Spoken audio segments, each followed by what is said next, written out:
Hello. Namaste. Welcome.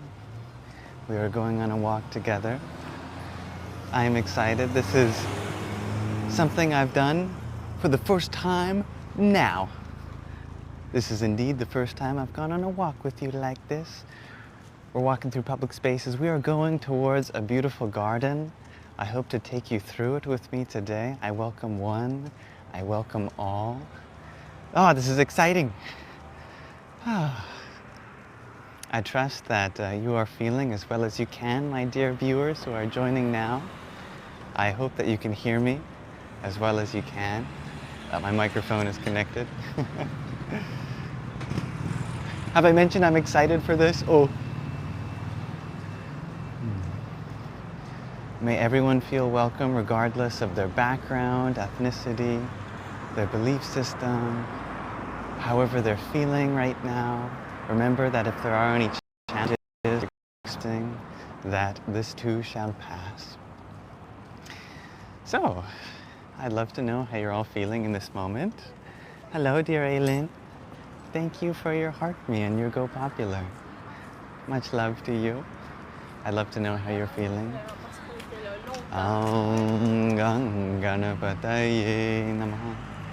Namaste, dear Max. How are you, dear Max?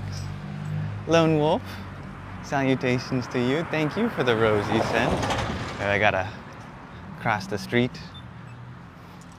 Be mindful of the cars. Look both ways. All that good stuff. Thank you. Om Aim Saraswatiyai Namaha. That's for you, dear Max. Dear Raven. Oh, for me. Aum Kring Karlikayai Namaha. Wonderful today you shared, dear Max. Oh, I am happy to hear that. Praying for the trees, yes. I know that right now in Canada, we experience a lot of forest fires this time of year. Depending on where you are in the world, a lot of the smoke from the trees that are burning can make its way to your place. Right now, there are forest fires. The place that I live in, the smoke has yet to come here, or it's kind of being redirected elsewhere. So I am praying for the trees. There's some really old growth forests on the island that I live on. Really sacred places where some of the largest trees in the country live. Aylin, you share that you're experiencing that with the air quality. Yeah, right now I seem to be rather privileged and having really fresh, good air today, I think. I recently invested in something that can read the air quality in my own bedroom. Because I was curious, you know, I woke up, I keep waking up with itchy eyes and my sinuses feel a little congested. I wash my bed sheets, I shower, all that stuff. I'm like, what's going on? And I think it's still a bit of a mystery because the readings in my room were like perfect. I actually thought there was something that needed to be fixed with the reader because it was showing 0. I'm like, 0? Really? How is that possible?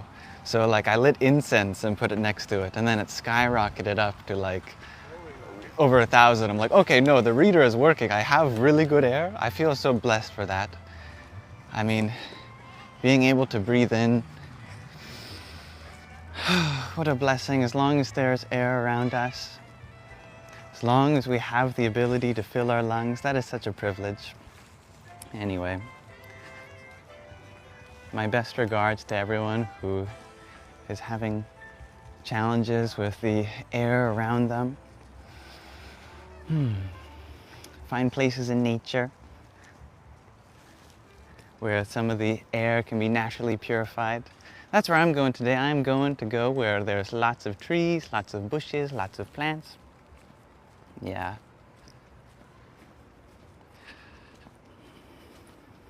All right.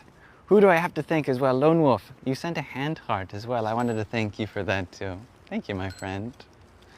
Om Kamalir Mahakarlikaya Namaha. I must say, this is like my first time walking really in public, talking to my camera, so this is kind of exciting for me. I'm a little nervous, I must admit. Although I think I'm becoming accustomed to the fact that in today's society, everyone's kind of minds their own business anyway. As long as you look like you're happy, everyone else is happy. Sam, you share that you went on a nature walk in some backwoods near you. Today? How exciting! Did you find anything that was interesting? Did you get a chance to meditate? Be with the trees? Dear green-eyed feline, thank you for your heart me. Brahm Bhairavaya Namo Namo. Yeah, a little walking Saṅgha. Happy to take you with me today. Mutant Jen, welcome to you, my friend. And thank you for your heart me. Om Kalike Parameshwari Sarvanandakari Devi Narayani Namostute. Konstantina, you ask, have I been to India? You know, my heart has just begun in this lifetime to explore the diverse tapestry of spiritual traditions that the land of India, or Bharat, offers. I'm so privileged with the internet today to have access to spiritual scriptures, for example, that one would otherwise have to seek out a guru in some hermitage somewhere in India to learn. So I feel like I do get to experience a lot of India today in ways that would otherwise require travel. Yet actually being there is a whole other experience, right? And that is something I'd love to do. Maybe if I dive deep into my past lives, that's something that I've already done. What about you, my friends? Have any of you been to India? And what was your experience like? Hello, dear Chloe Evans. Om Saraswatiyai Namah. You like that mantra? I like that mantra. To Saraswati, the river goddess, the goddess of knowledge, of expression, of divine art, of dance, of language. Om Namah Shivaya. Timothy, thank you for your heart me as well. Om Sum Suryaya Namah. And I should really double check that my microphone is on noise suppression with all the cars driving by at the moment. And the doggos, hello doggos. God's Redemption, you're wondering about my earrings. Well, thank you, I just made them last night. Yeah, I got some stuff from the craft store. This earring is for Kali, reminiscent of the skulls she wears. It has some amethyst. It has, I think this is a hand-carved skull out of some stone. And I made it so that they're detachable. I have these copper clasps here. And so I can mix and match if I make other types of earrings. And I can just snap it back like that. And the other one, this is for Bhairava, divine masculine.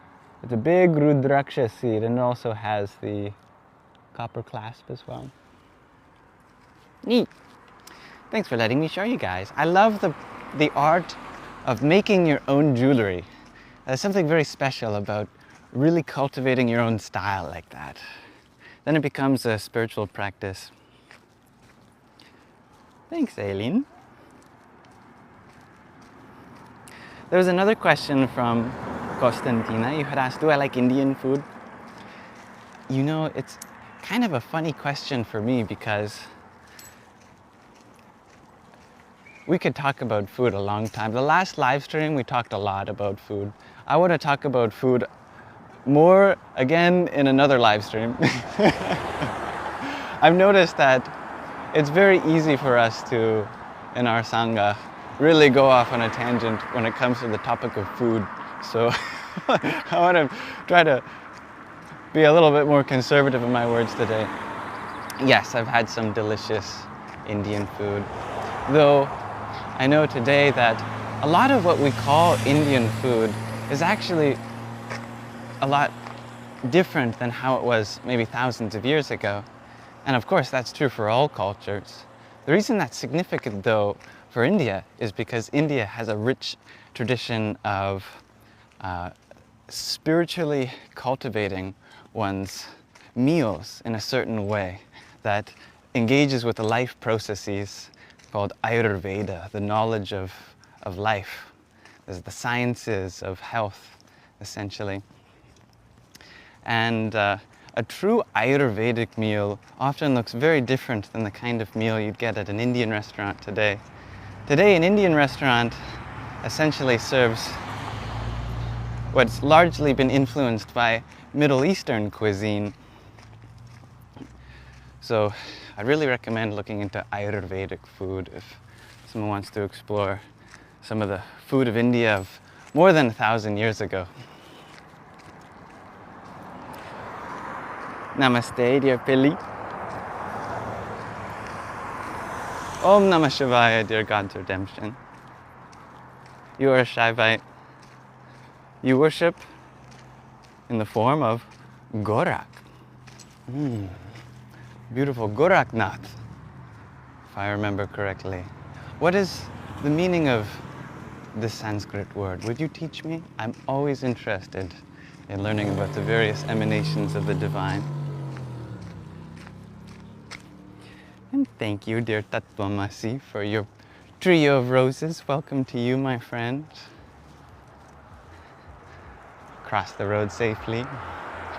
Om Bhuvasva Tat Saviturvarenyam Bhargo Devasya Dhimahi Dhiyo Yona Prachodayatam.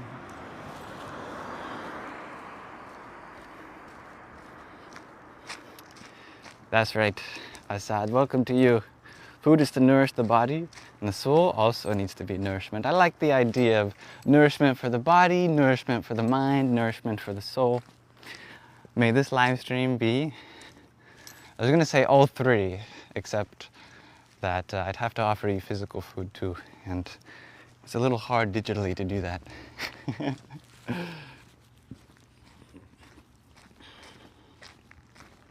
Konstantina, you have never been to India, but you are Indian. Hopefully one day. Well, hopefully one day. We are off to a garden, dear Mo. And Raven, thank you for the little crown.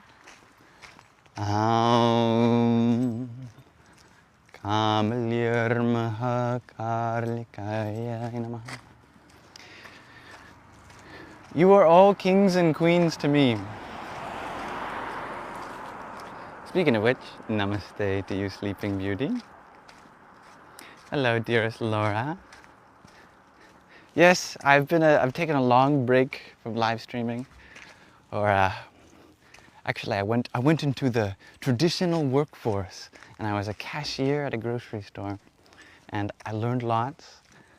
I got to serve my community, and after a while, I realized that, you know, I really want to get back into live streaming. I was hoping that I could do both because it was only a part-time position.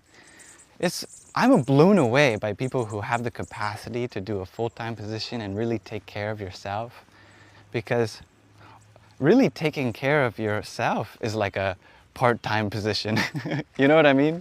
Like if we really spend time to do all the cleaning necessary, the nourishing of the body, the exercising every day, that could easily be several hours every day. So to fit some form of income stream as well into that, that's a really exciting challenge. And I wanted to try to make that work with my grocery store position. I tried my best, and you know, I was doing successful, yet I was still away from my purpose, my path, you know. I wanted to do all three. I wanted to do the live streaming, properly take care of myself every day, and have this source of abundance. And I realized that I was able to do two of those things, but the third thing, live streaming, I only did like 3 lives in the whole of the 5 months or whatever that I worked there. So I'm like, you know what, I want to get back. I want to try to find a way to do this full time. I want to be the best version of myself for our community here and try new things, learn and grow with you all. and may it be a source of abundance. Thank you, Laura. Welcome to you too. Cat face emoji, you had asked, how do you find your purpose? That's such a beautiful question. I feel like in many ways, we all know deep down, because we have certain tendencies that are part of us ever since that we're a kid. Salutations to the inner child.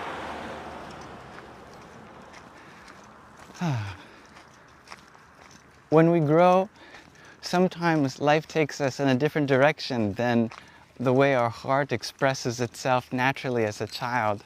And when we dive back into our inner child, we find all of that still there. All of that raw potential that has yet to be expressed. Our soul is just waiting to pour out.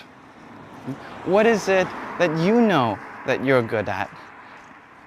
And what is it that others say that you're good at? It's often two different things. And therefore, the question becomes, what is it that combines those two different things? What is it that you know that you want to do? And what is it that others know that you'd be good at? What's halfway between that gets to express both of what pours from you naturally and what the world is naturally receptive of you? Dear Jonathan, thank you for your heartmeat. And thank you for your Go Popular. Som Somaya Namah. Like, for instance, ever since I was a kid, it can be really abstract too.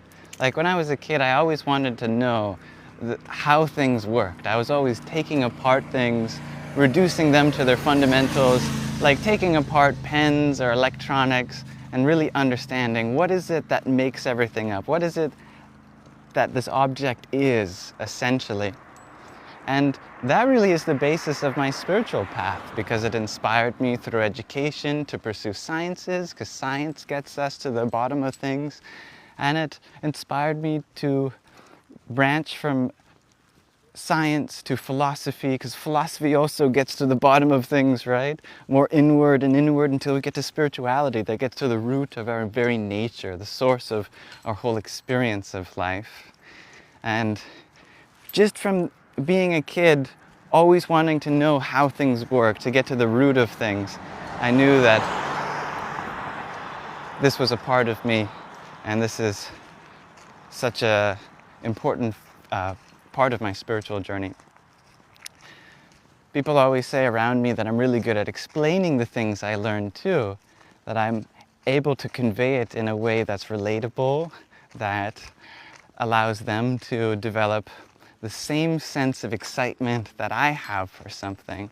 And so when we combine both of those things together, my shared sense of wanting to get to the bottom of something and wanting to share that with the people around me, then definitely I feel so much in my element, in my purpose, when I am learning things about myself, how the nature of the universe works, going deep into consciousness and how that manifests through the mind and body, and then showing up here with all of you and being able to share that in a way that hopefully we all can benefit and derive some appreciation for the beauty of life. That's how it was for me. Hello, creature. We are going to a beautiful garden. Really, when you see it, you'll be like, are we in the Garden of Eden? I happen to live close to the Garden of Eden. I wish I could live in the garden. Unfortunately, my partner got hungry, and I joined in with her.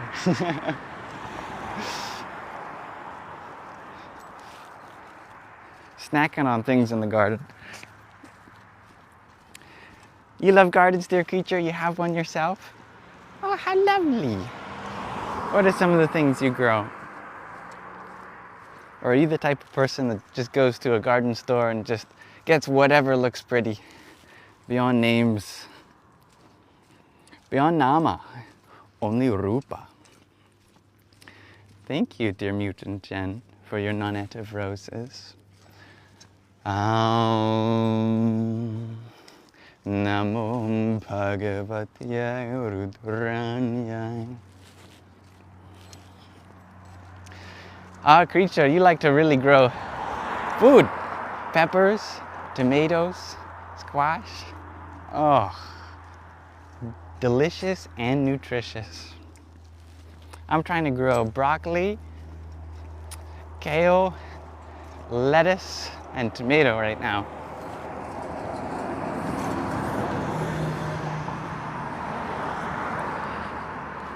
Dear Geonemba, you had asked, do I remember continuous logic? I'm impressed that you remember. Yeah, that was a theory that I started developing, which expanded on traditional binary logic, which has two truth values. A statement could be true, or it could be false. And I wanted to explore what it would be like to naturally try to generalize logic onto a spectrum of truth, where things could be partially true, partially false, or maybe even more abstract. Because if falsehood is a 0 and truthhood is the 1, what could be greater than 1? What could be even more true than truth?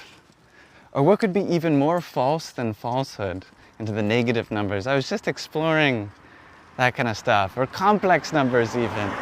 That was years ago. I'm so impressed that you remember that. That's cool. Do you still study logic yourself?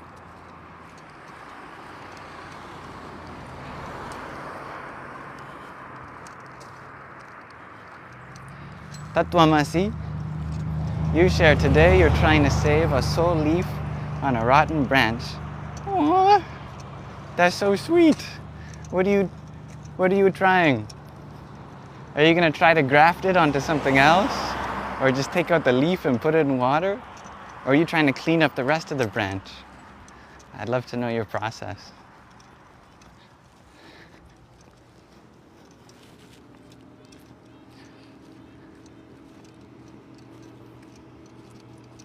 Geonemba, you share, you were one of the Discord people, if I remember. You've been subscribed for years now. Thank you so much.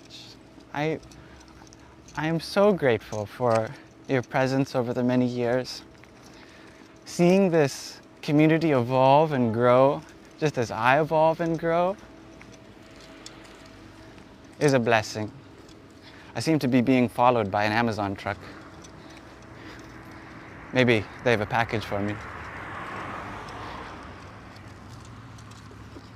Alas, it is for someone else.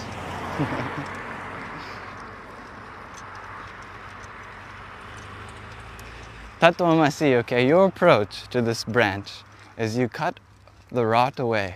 It has a stem, and hopefully it finds a way. I like that. How can we apply that to ourselves? Sometimes when we feel that even if we have many branches, many of them doing fine, we want to ensure that there is a diversity of directions in which we are taking our life energy. We want to maximize our potential across a wide spectrum of areas of life. Yet, we find ourselves lacking in some way. We find that what used to be strong and healthy, which we gave ourselves to, which we directed our life force to, is now suffering.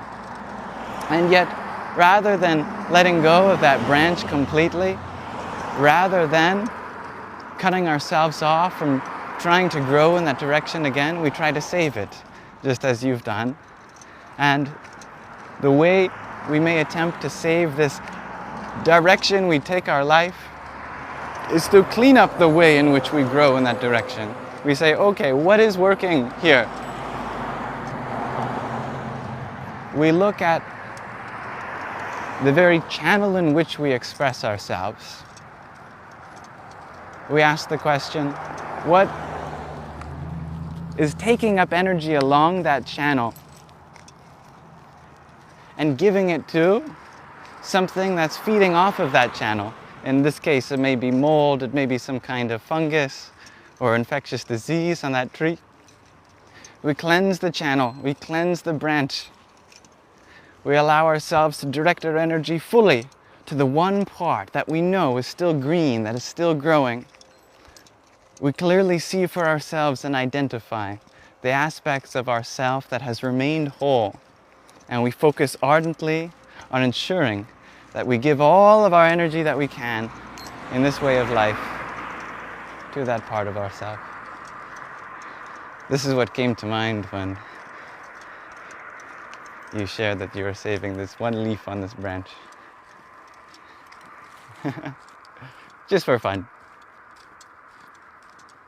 Dear LA, you had asked, do I have any advice that I can give your stepchild is wanting to end themselves because of their gender?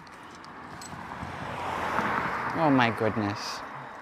First off, thank you for being so vulnerable that you can share that here.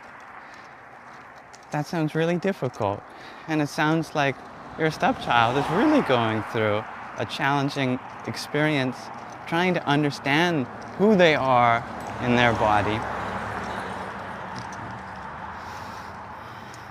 This is a conflict between how they wish to express themselves and how they are seen by others based off of what our society already presents, based off of the gender that we may present as. I like to remember that this body is a gift from Mother Earth. We can really get caught up in identifying with the body and therefore with all of the ways that it is seen by others or feels when it gets afflicted in various ways. Yet, what remains true is the idea that we come into a body. The body is almost like a gift. It is a gift from Mother Earth. We are a caretaker to the body. What does that mean? It means we are more than the body. More than the body means more than the ways that people view the body. It means more than the problems that the body is experiencing. And if it is a gift from Mother Earth, does she have any expectations for us? That's a really good question. And when I really sit with that question, what always comes to me is that Mother Earth just wants to express herself through us. She wants us to live as joyfully as we can through her. This means that there really is no expectation for what we do with the body so long as we try to channel her natural abundance. Mother Nature, she blossoms everywhere in diversity, this way and there. And if we look at all the plants around us, are they caring what the other plants think of them? They are only trying to express themselves in a way where they feel part of the whole. And they have every right to do so. And we have every right to explore how we can express and attend to this body and grow in certain ways that allow us to feel like full and vibrant expressions of Mother Nature. You asked the question, what gender is the body? The body is all genders. That is because it is from Mother Nature that all forms of life arise. And everyone around us either is a woman or someone who has come from a woman. From a woman arises both men, women, and everything in between and beyond. So the essence of life courses through all of us universally. From that universal motherhood principle, we can be anything we like. I hope that there is some essence of what I have shared that you are able to share to this dear stepchild, because they are absolutely meant to be here. Mother Earth has given them this body with full permission to express themselves in the way that she desires.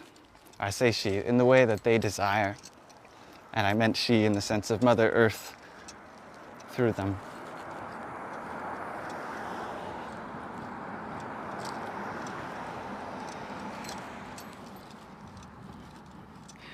Hello, dear Gabriel. You had asked, do I still upload these to YouTube? Yes, I do. The last few I have uploaded. They should be available now.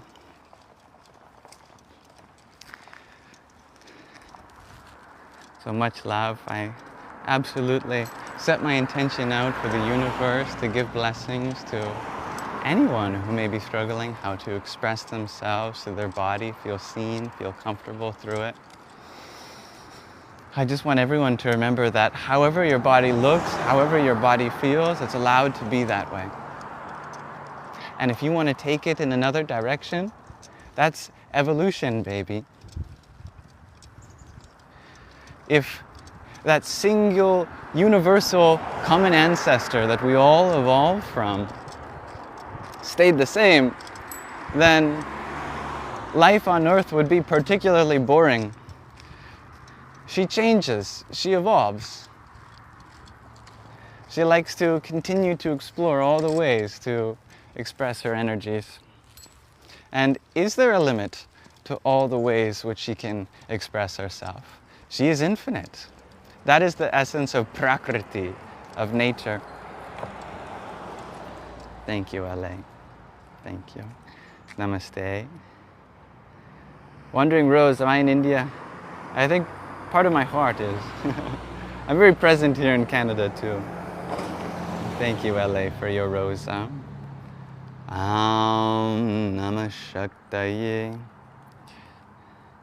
Okay, I am going to have a drink momentarily. We are just around the corner from the gardens. So we got there in pretty good time, I think. We're walking for about half an hour now. Just gonna set my phone down a second. Hopefully you can still hear me.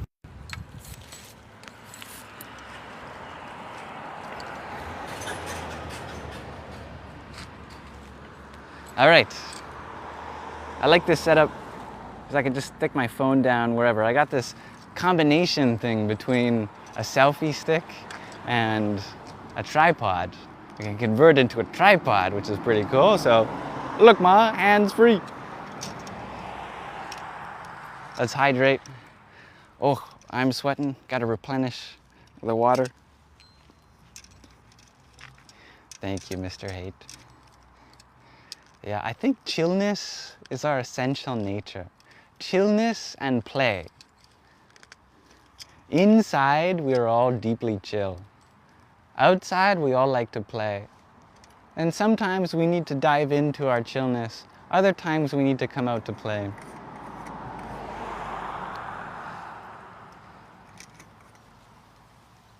Welcome, dear Stevie G. Yeah, we are walking to a beautiful garden. I invite everyone. Stevie G, you share you want to avoid seeking out people when you feel depressed, but you want to seek out a friend. What to do? Well, seeking out a friend when you're having emotions is a wonderful thing to do. Yeah, if you have friends to confide in, that's what friends are for. And I hope to be your friend, dear Stevie G. I already am. Yeah. It's true that when we're feeling depressed, we often want to self-isolate. Yet, connection in those low moments is so important. And truthfully, we need to do both. We need to find that connection with the people around us. We also need to find the connection with the parts of ourselves that we might feel we've lost. Welcome, dear Marcos. Welcome, Be Free Freeman. Mutant Jen, thank you for your rosa. Mitraya Namaha.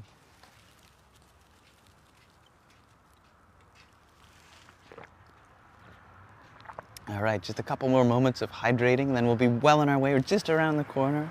We'll be at those beautiful gardens.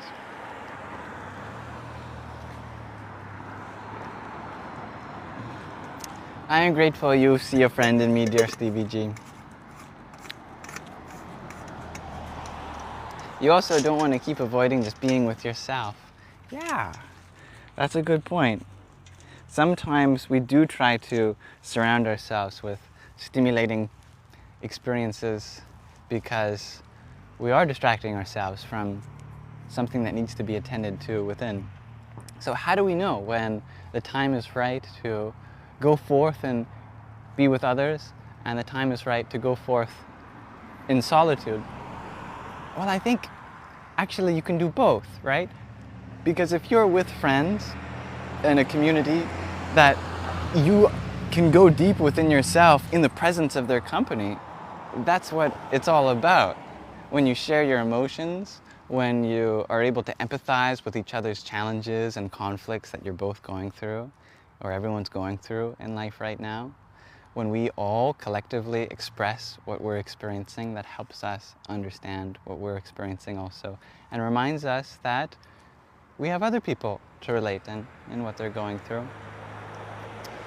What we go through feels really unique to us, yet if we really distill the situation down to the raw feelings and specific choices we have to make, all of us have known what it's like to be in that decision or that mode of being. So I hope you feel comfortable sharing what you're feeling here, dear Stevie G, if that's something you're comfortable with. All right, let me fold up my tripod. Boop, bop, bop, beep. This is fun. I like a good balance between ancient simplicity and modern technology. That's why I'm here. All right. The body has been well hydrated. Om Gang Ganapataye Namah. Om Gang Ganapataye Namah. You were smiling as I said that, dear Stevie G. Well, your smile can change the world. I believe that. People notice when you smile, especially if it's been a long time since they felt comfortable to smile in that way also. I am surprised at how many people in my community, my physical community around here, point out my smile. And it makes me smile even harder. It's this feedback loop where one smile can reflect the happiness in others. And as that gets reflected back to you, we smile even harder. Do I ever get anxiety? Asks I Shelby. Absolutely. In fact, that's something that I think is one of the biggest challenges I've experienced in this life. It's really a big feeling. It can be huge when something so deep within you is triggered that it might feel like the whole world is collapsing around you. Your whole sense of reality. It's very destabilizing. And there becomes this great need to find some peace, to find some salvation. I find that very motivating to continue to take care of myself. Whenever I feel like that, it's a reminder that something in my body, mind, or even greater direction of life needs redirecting, a little attending. And you know, whenever I listen to it, I always feel better. People say that you should try to control your feelings, yet your feelings are messengers. Controlling them is more like suppressing the message. It's like snoozing the message. If we really want to feel better, physically, mentally, spiritually, we listen to the message. We give our feelings a chance to tell us what it is that we need to attend to. And then we get inspired to attend to it, knowing that we are being good caretakers of the life that we are. Oh, I just got a good smell waft my way.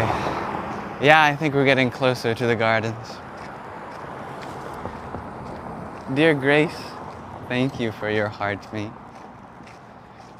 You grace the space. Hey, that rhymed. Ravaye Namah. Hello, dear Maria. And if anyone else wants to share experiences relating to their anxiety, may this be a space where we can do so freely. May we empathize with each other.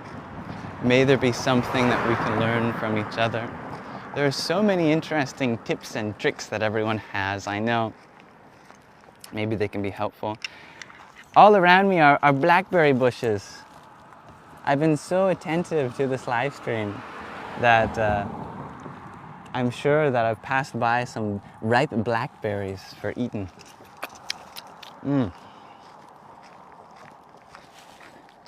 Thank you, dear Somer.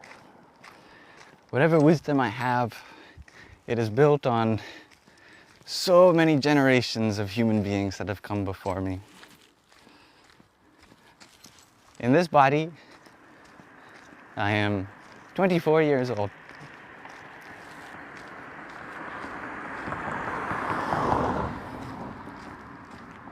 And thank you for sharing your vulnerability, dear I shall be I-95. Dear Burger, you're wondering where we're going. We are going to a garden. Welcome to a West Coast Canadian summer. Stevie G, you have just feeling like this around this time of the day. It's usually when watching or playing something. Yeah, you know, how many others are feeling that way? Because I know that's true for myself. If I can speak for my partner, I also sense that it's true for her. Maybe it's something happening just in the energy of the world right now.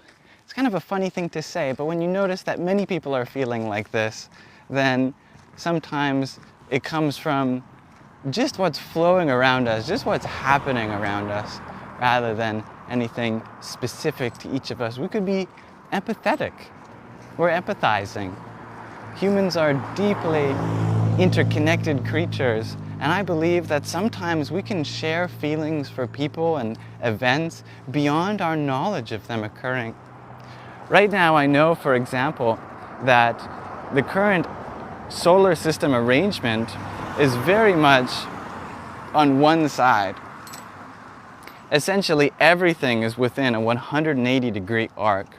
That means that, and it's centered around the sun too, so that means that in the daytime we feel very active because we have all of these celestial influences above, from the moon, from Mercury, Venus, Mars, Jupiter, Saturn, etc. And then when it becomes nighttime, everything's on the other side. So if you look up into the sky at nighttime right now, where is Venus? Where is Jupiter? Where is the moon? It's all on the other side of the earth. So perhaps that feels lonely. Maybe somehow our primal nature, which has evolved to be in tune to these things, asks the question, where are all my celestial friends? They're all on the other side of the earth right now. If it's nighttime. Oh, dear Justice. Thank you for your paper crane, my friend. Dum Durgaya Namaha. Hello, Pinecone. What's the temperature like right now? It's quite warm. Yeah, I am sweating. It's getting cooler by the minute though, and we're getting closer to the water too, which is nice. All right, we've made it to the front gates of the garden. I'll have to see if my pass is still working. I might have to renew it live on camera. That'll be so exciting. We'll see. It should only take a minute or two to get in. And then we'll be free to roam the gardens together. We can meditate. It's going to be nice. I'm in Canada. Loneliness is the feeling you share, dear Stevie G. How to feel better. Yogi to yogi. I like that phrase. Yogi to yogi. I think we just sleep. Try to go to bed earlier. A yogi wakes up a Brahma Muhurta. Generally, a yogi tries to sleep through the night and then wakes up just before dawn. And you get this kind of quick start to the day. You feel like you've already prepared for the day before the day has begun. That's challenging though. I find that difficult to stick to a sleep schedule. I'm getting there, And I'm really proud of myself for being more consistent lately. I see some deer in the bushes. Do you guys want to see some deer? Let me flip my camera.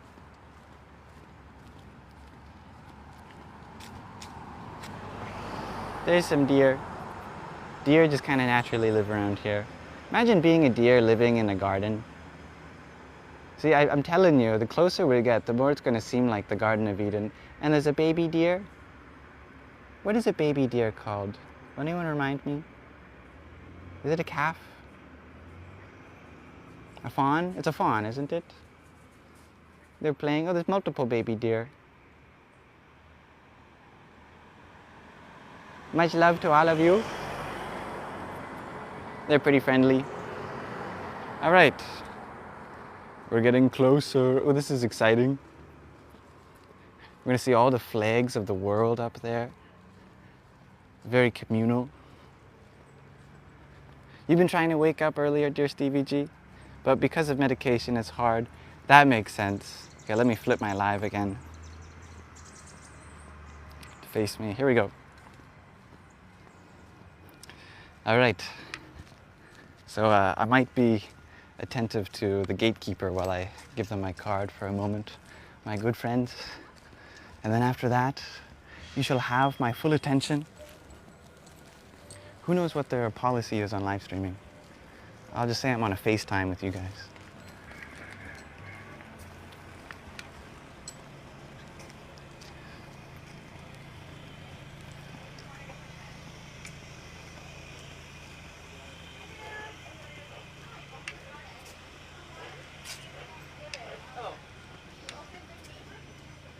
Hello. Just for yourself? Just for myself. There we are. Thank you. You're welcome. Card is being checked.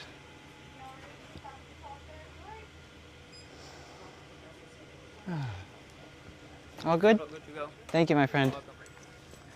All right, we're in. Just gotta walk through the parking lot now. Woohoo! That was easy. All right.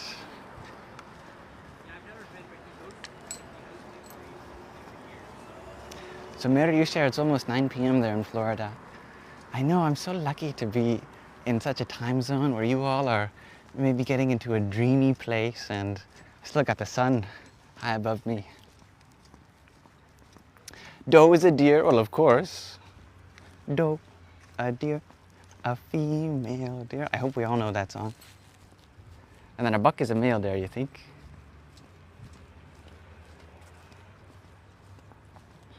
Lane 1, Uber, dropping off. Lane 2, yellow deck.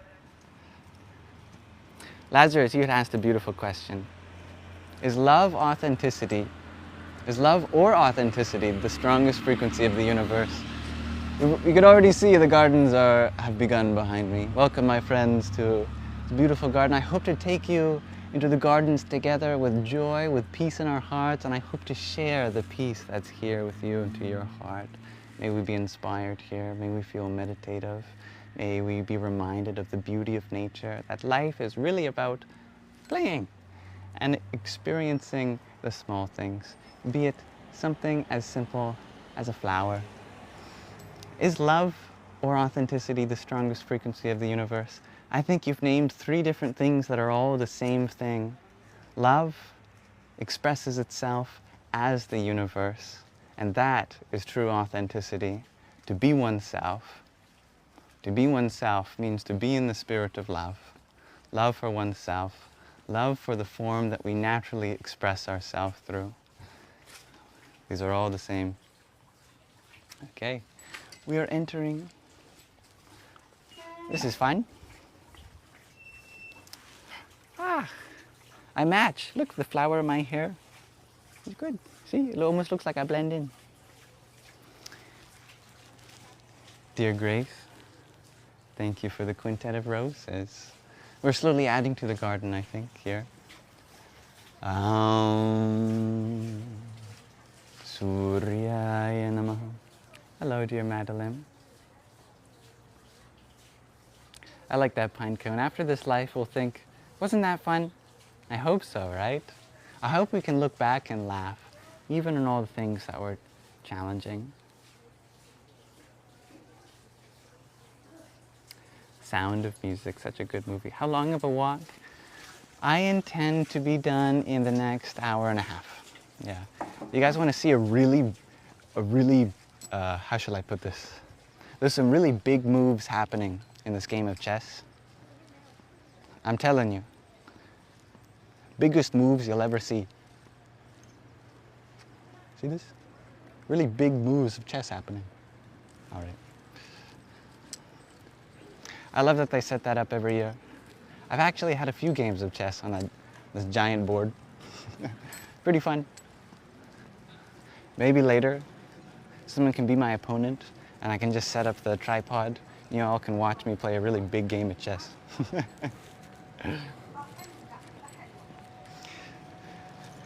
Lovely trees.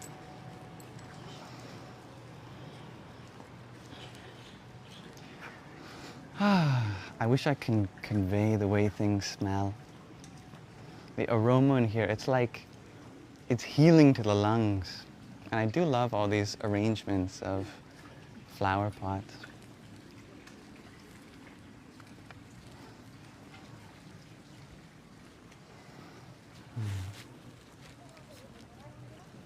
Where is my beloved G2 Infinity? She should be meeting here. I imagine we shall run into each other. Thank you, ZMW, for your heartbeat. Namo Bhagavatyaya Rudhranyaya. Pinecone, you like that garden smell, kind of watery soil. I do love that, the petrichor of soil. Oh, these flowers are just divine. I'm conflicted in all the different angles to show you this. I feel like I should flip my camera at least and take a walk like this with you.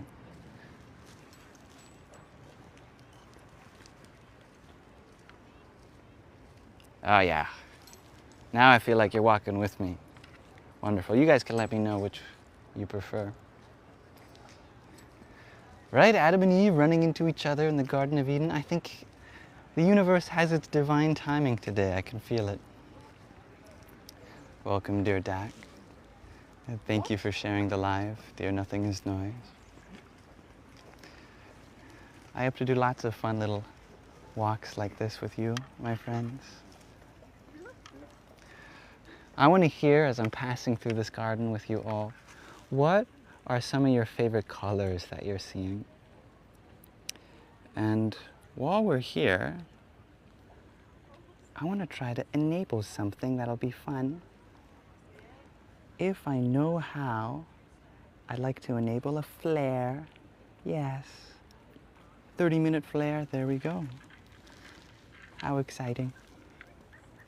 We shall be greeted by more people in the live stream, I believe. Pinecone, you're liking the green. I love how vibrant this yellow is.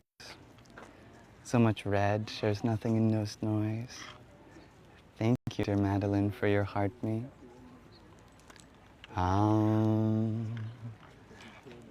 Namo Buddhaya Namaha.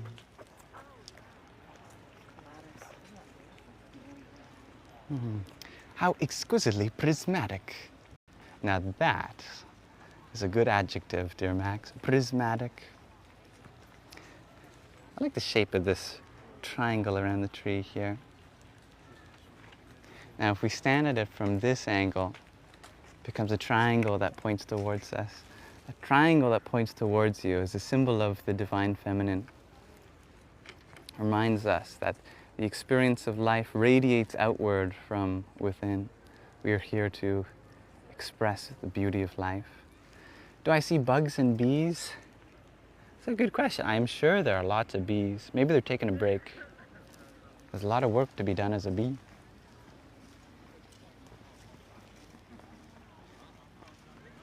Madeline, you share several years on TikTok and you finally figured out the heartbeat. Oh, well, thank you. I'm very blessed to be the first one that you figured it out for. All right, my friends, will you be ready for what is about to come around this corner? My goodness. I hope that the anticipation builds because there is truly an extraordinary sight to see just around the corner. Stevie G, you wonder if the people who sculpted this garden thought about sacred geometry? I wonder as well. Gardens are inherently sacred, and I love the geometry inherent in Mother Nature. Just all the form she takes. So fractal-like. Looks like there's a lion there. Dak Ruber, you like the wall and trees? Me too. I love the stone here. The ivy, I like this log. Yeah, there are cedars. Okay, here's the big reveal.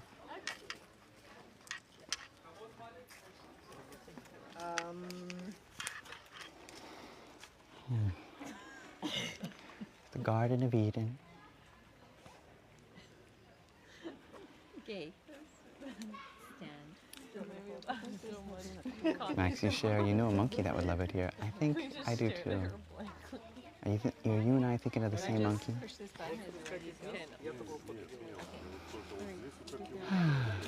Now, if I could live here, that would be perfect.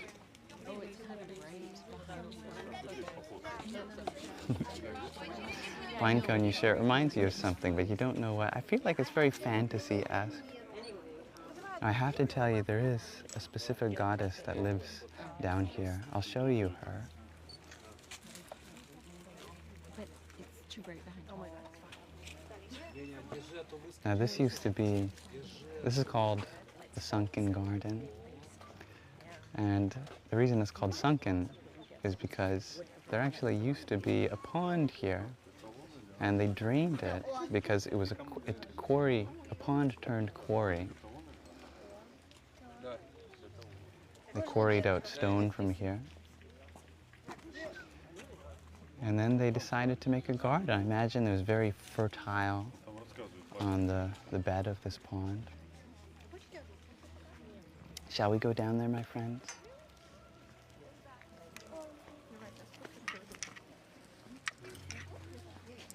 Here, you can see the view from up there.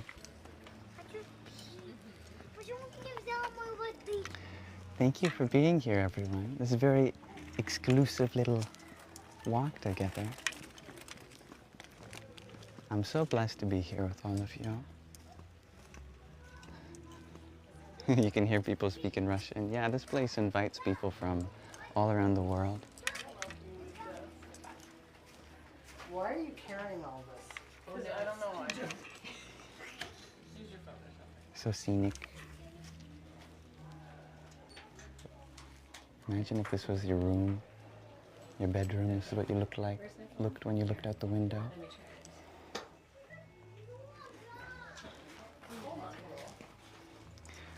And I can hear live music playing as well. I think there's a band here today.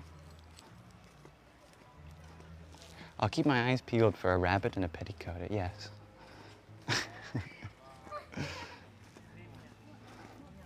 And if it tells me to jump down a rabbit hole, I think I might agree, as long as I can take you guys with me. Follow the music. I will.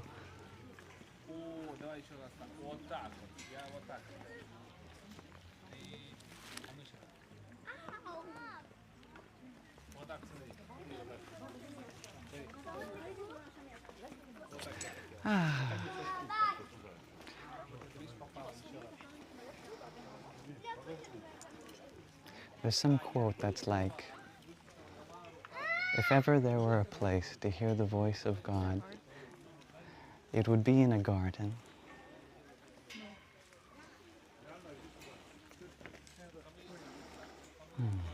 I really like this bush. I just like the way the leaves grow. Very fractal-like. Ah. Feels very refreshing. A most bipedal design. You want to take a bite of that bush, right? Here's some big lettuce for you. I don't know if it's lettuce or not. It's not.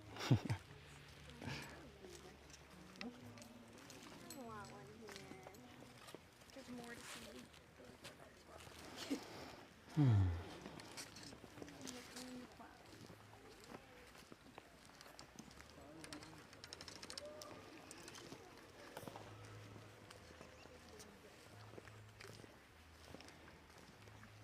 you for coming with me, dear Tatvamasi. I kind of just want to like lie down in this bed of flowers. I feel like it'd be such a great place to take a nap.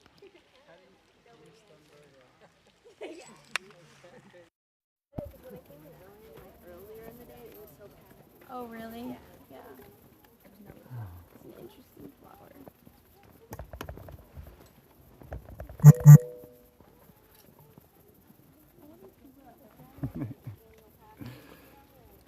Am I in India now? Whatever fragrance of the spiritual aroma that has wafted over to the west from India, perhaps we can get a scent of it here. Thank you, dear ZMW, for adding a rose to this garden. Bhanave Namah. Puppy named Bunny, you had asked, what's my morning routine? My morning routine is an evolving thing, and I almost feel scared to share it because I feel like every time I feel comfortable that I finally got a morning routine and I share with people what I'm doing, then it changes in some way. So if you ask me again in a week or two, we'll see if it's the same. I just love the color of the orange, red. It's like this fiery, deep, embery fire from these flowers. But I'll tell you what I did today. I really take care of my microbiome in my mouth. I try to, do tongue scraping, flossing, brushing my teeth, gargling, that sort of thing. I did some mantra chanting on this mala, meditated in my backyard. Did some sun salutations. And I really fed myself, nourished myself with some good food. And then that's essentially my morning routine. I try to do a nice walk after I eat as well. It's relatable to you. Did we see the goddess yet? We're right next to her. Here, I'll show you where she is.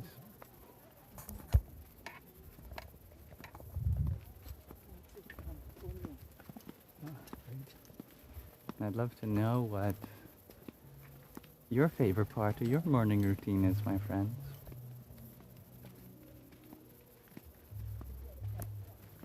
This feels so serene right now.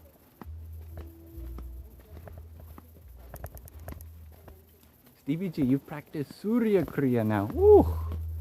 This sounds very powerful.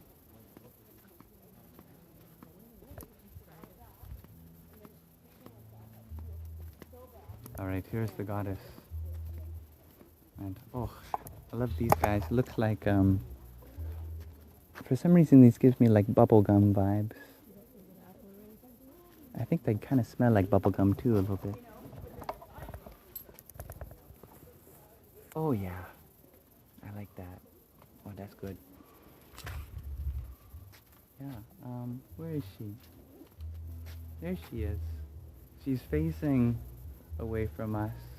She faces the direction in which the sun sets, and all the planets and stars and the moon sets. I like to call her the moon goddess because many times I've come here, the moon has been in the sky and she's just looking up at it. And she's very vulnerable, She's like Eve, right? In the Garden of Eden. Where is her clothes? She's clothed by the feeling of safety, just being in Mother Nature, being in a place where she feels that already she is sanctified by the space she's in.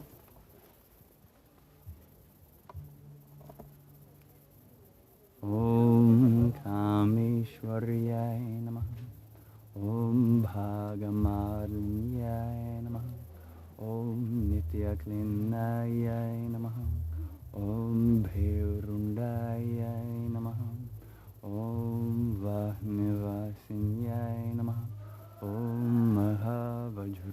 Sarveshwariyai Namaha. Om Shivadutiyai Namaha. Om Dwaritayai Namaha. Om Kula Sundariyai Namaha. Om Nityayai Namaha. Om Nilapatakinyai Namaha. Om Vijayayai Namaha. Om Sarvamangalayai Namaha. Om Jvalamalinyai Namaha. There, that's my moon salutations to the moon goddess. One for each of the days of the fortnight. She's also surrounded by guardians. Yes, each plant is a protector. I really do believe that. Benevolent spirits. Well said, dear Valence. Dear Melly Lily, thank you for your heart me and for your rose. Pushne Namaha. And oh, dear Samra, thank you. Thank you for your 28 roses, your flowers as well. Khagaya Namaha. Hiranyagarbhaya Namaha. Hello, Bhavi. Nice to see you. I look different. Well, I hope I'm growing. See, you can watch me grow in real time.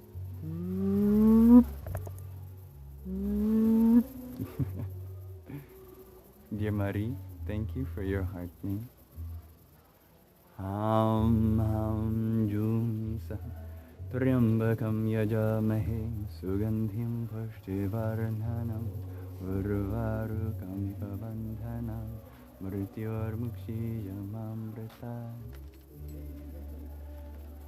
Every eye is your own. That's true in both senses of the homonym I.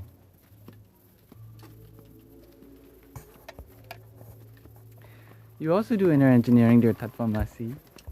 That's cool. I like how you can relate with Stevie G in that. I like this great field behind me. I really want to roam through this field. If only they'd let me. Alas, I must be on my good behavior with all of you.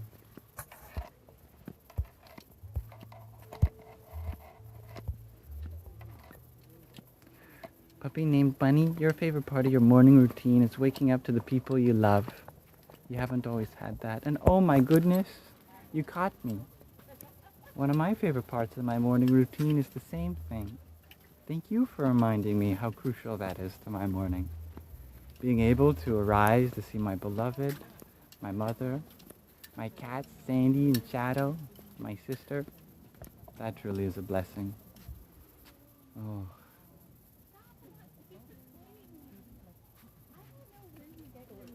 Hello, Dope.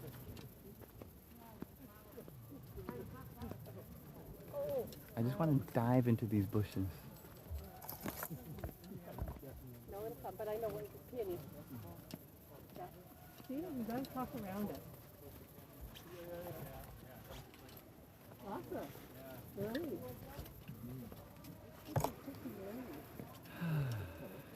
Just being here is pranayama. I like that one too.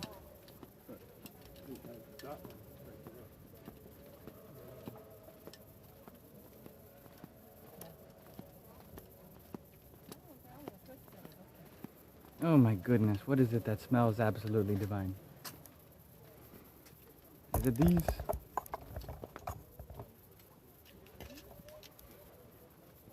Those smell pretty good, I must say. Hello.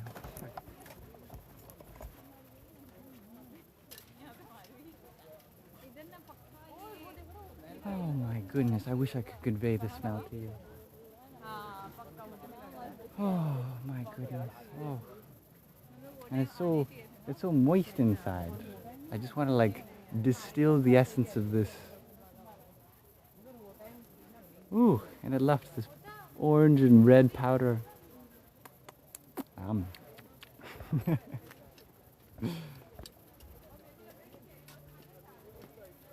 Welcome, dear Drywall and Beans.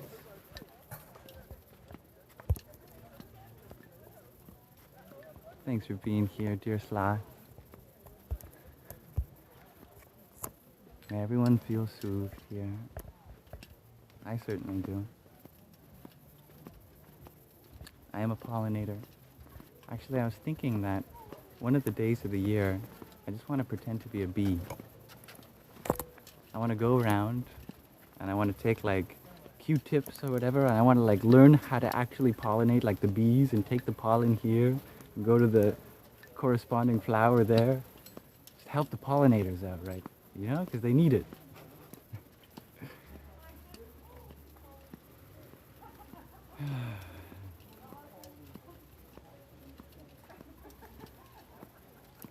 Thank you, dear Varga, for your heart mate. Om Marichaje Namaha. Oh, there's a fountain here.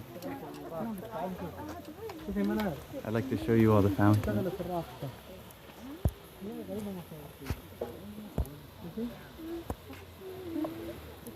Now I wish I could show you. Just around the corner from this fountain is the ocean.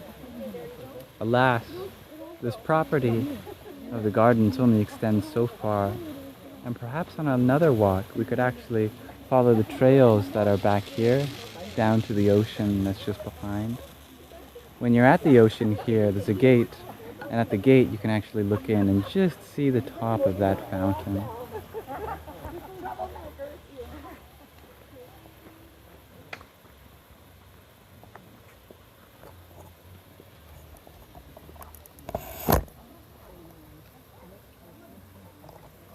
Now, where is my beloved?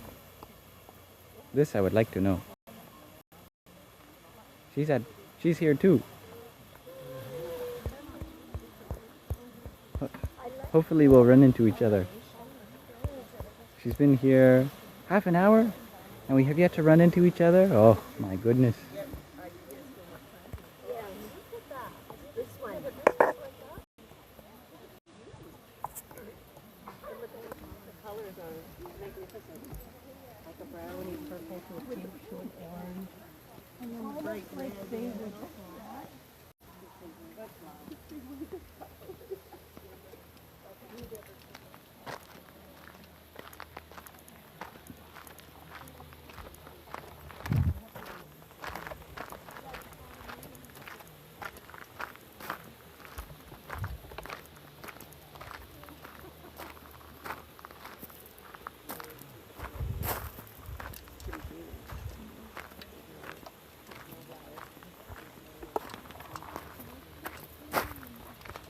What more is there to say in moments like these when the gardens speak for themselves? You know what I mean?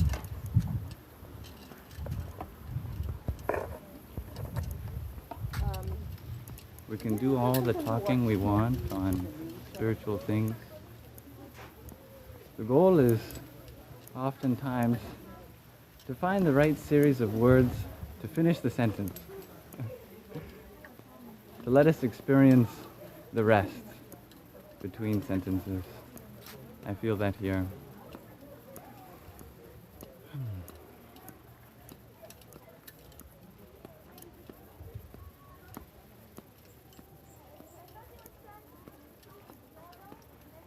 Oh my goodness. I do hear birds. I've seen a couple bugs.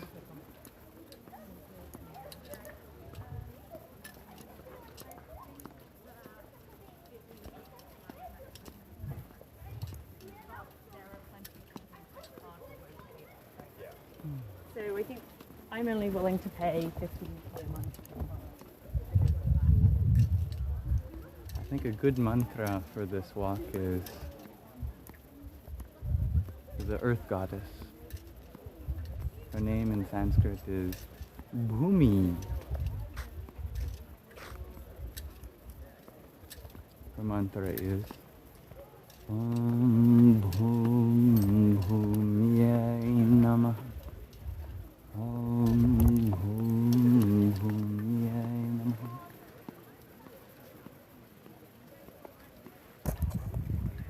Hello. Don't at me. What is new? What is new is that I continue to have abundant gratitude for this new venture of really coming back to do these live streams with you all, to share and learn as I continue to grow in my path, just as I wish to hear from you and how you grow in your path. Even in your simple presence here. Oh, I like this view. That's some good news. The newness of the moment. And I feel like, even though I've been to this garden 100 times maybe, I feel like there's always a new experience to gain here.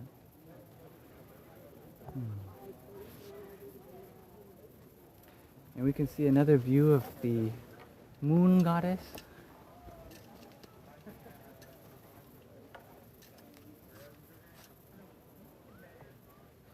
Where is she? She's right here. Do you see her? She is standing on the tip of my finger. Here I am pointing at the goddess of the moon. If you know, you know.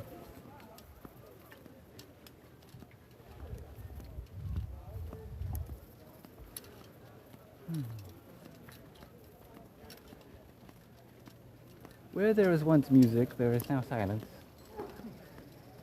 Either they are between songs, or they have concluded their song for the night. Shalom. Shalom, shalom. No grasshopper. I feel like I am surrounded by gorgeous things at the moment. And that includes you.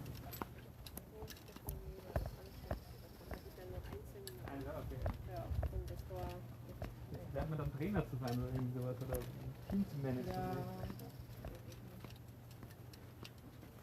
Hello, Linda Lou. Much love to you too.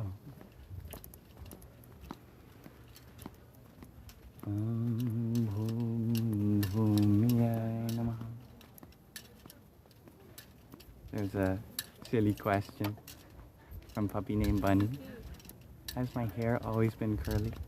Yours only curly in humid weather. That's a really interesting question. Yeah, I think my hair is always curly. Of course, humidity makes it even more curlier though. Depending on the quantity of disulfide bonds we have and the protein sequence that produces our hair. And thank you, Linda Lou, for the rose that you sent. Adityaya Namaha. Dear Jason, thank you for your heart's name. Savitre Namaha. Welcome, dear Visual. Hello, brother. You hope my day is full of peace. Thank you. I wish the same for you. I am feeling quite peaceful at this moment. May I get to share that? You ask, what do you do if you feel like you are stuck? I remember that even in those moments, I am still growing. Because what may appear as being stuck or stagnation, I am actually learning more about myself. There is an outpour that happens eternally from within. If you find it difficult to see where that outpour is coming from, this is your true nature that is meant to pour forth into this world through all the things that you know and love. If you're finding it difficult to see where that outpour is right now, probably because you're working on something inside yourself. If it's hard to see outside, then that is because right now a lot of your attention is on the inside, to the things that are happening within you, right? What emotions are you processing? What ideas are you thinking about? What beliefs are you confronted with?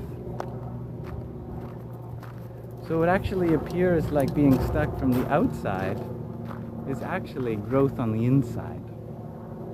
And then when you realize that, question then becomes, how will then I take what I've been thinking about and processing inside and then come to make the decisions that need to happen outside? We tend to turn inside when there is a conflict between what's happening here and what's happening there. We redirect inward in order to assess how things are flowing outside. All these eddies and whirlpools add up inside, and we need to still the waters for ourselves to shine more directly outward again.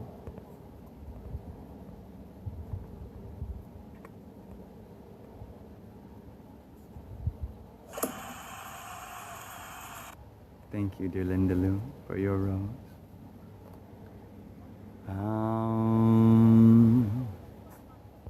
Arkaya Namaha. Pinecone, you share, you feel like it's a cocoon phase or a dormant winter. Yeah. And in that sense, it's a natural season, a natural period of transformation. Rather than feeling like you should be in some other way right now, you are the whole and part of your natural life processes.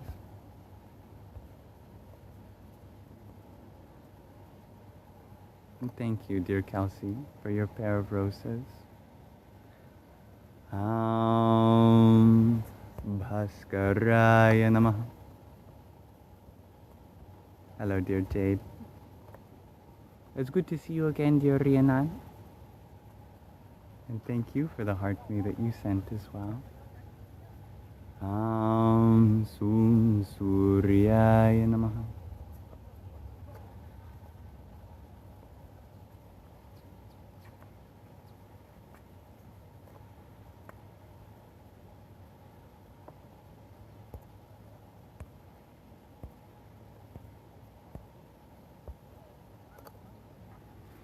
Maybe this would be a good place to pause for a moment. We could sit in this field together. I think it's a good spot. Thank you, dear Kelsey.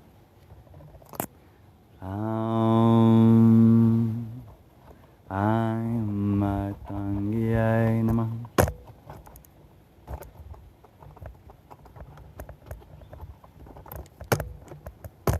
It is now tripod mode. Right? I have to summon my beloved to this field. Somehow.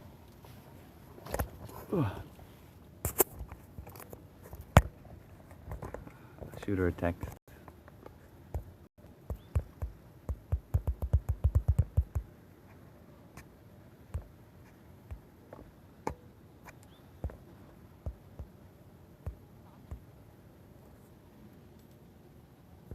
Oh, wait a second.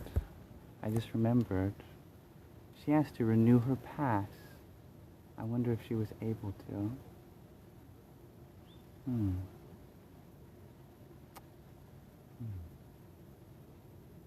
Maybe we should go and check on her to see if I can help her renew her pass. That would make sense.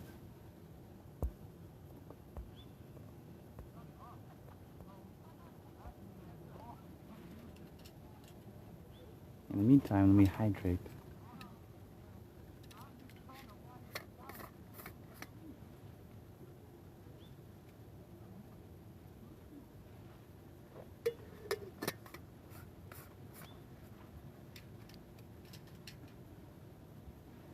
If that's the case, my goodness, she's been at the front gates a while. All right.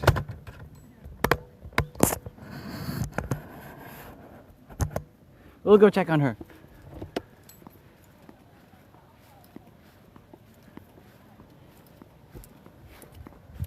Drinking from a copper water bottle. Indeed. Where are my fellow copper bottle drinkers at?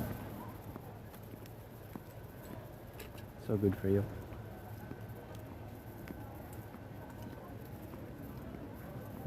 You know what? I should call her, actually. That's very smart.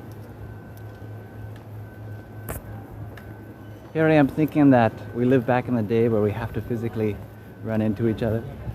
We have modern technology. Ja. I should have thought of that sooner. Okay, allow me to pause the live stream for a moment.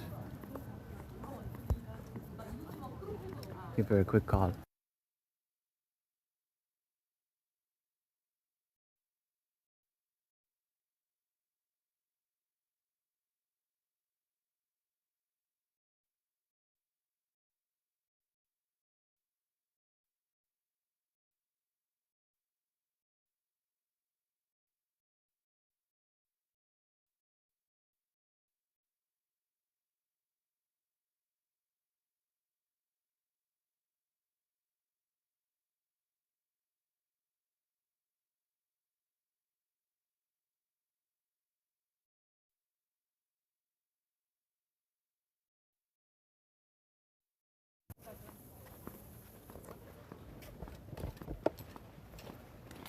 All right, my friends. I have attempted to phone my beloved, and I think her last message was that her phone battery was low. So either we have yet to run into each other, and she is somewhere in the garden, or there is some difficulty renewing her pass, and maybe she went home. Ah, well. Given that I have yet to hear from her, because if she went home, she probably would have charged her phone. And maybe she is still here. That is my hope, anyway.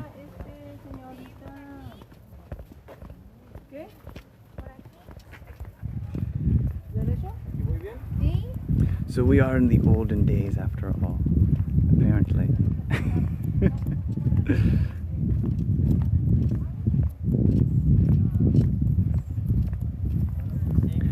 Lady Stardust, you're wondering, is this a festival?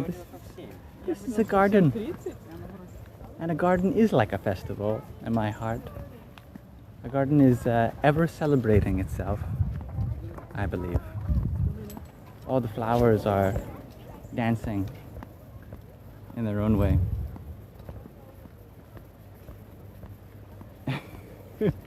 You're funny, dear Stevie G.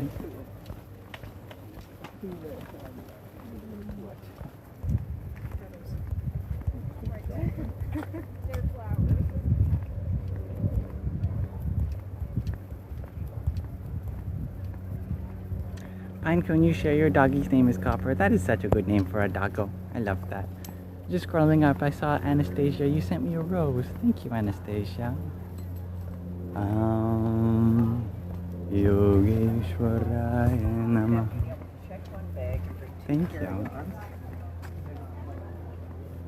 Star in the night sky, you had asked what my thoughts are on reincarnation.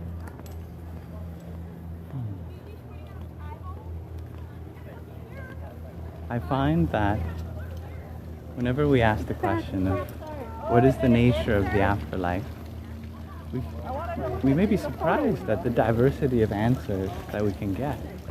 It seems like there's some really differing perspectives. Someone says that what's after this life might be heaven, or maybe the opposite of that, depending on how you act in this life. Others say that there is nothing after this life, that this life is all we get. Others yet may say that after this life there is simply but a continuing of life back into another form, that what happens at the end of this life is more of a comma than a full stop. I find that rather poetic, literally. I say that all those perspectives can be true at the same time. From a certain perspective, we do return to nothingness. And it's a return, after all, from if we admit that we return to nothingness, then it is the place from which we came, the place from which life may spring again, just as it has sprung here. Let me have a look-see around the entrance, just to see if I see my beloved around. Ooh, and I see a deer in the bushes. Are you my beloved? Today was my last day for Have you taken the form of a deer, my dear?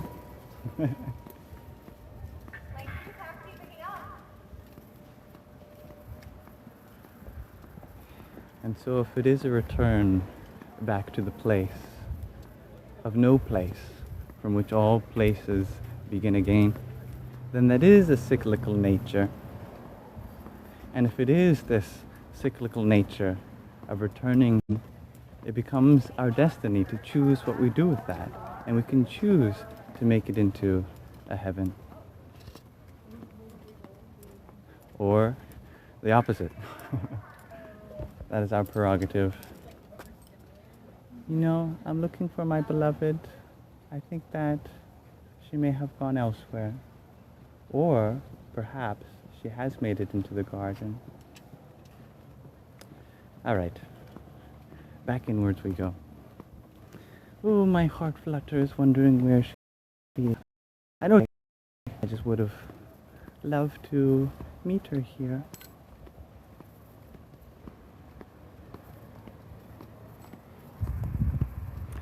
Our hearts are guiding.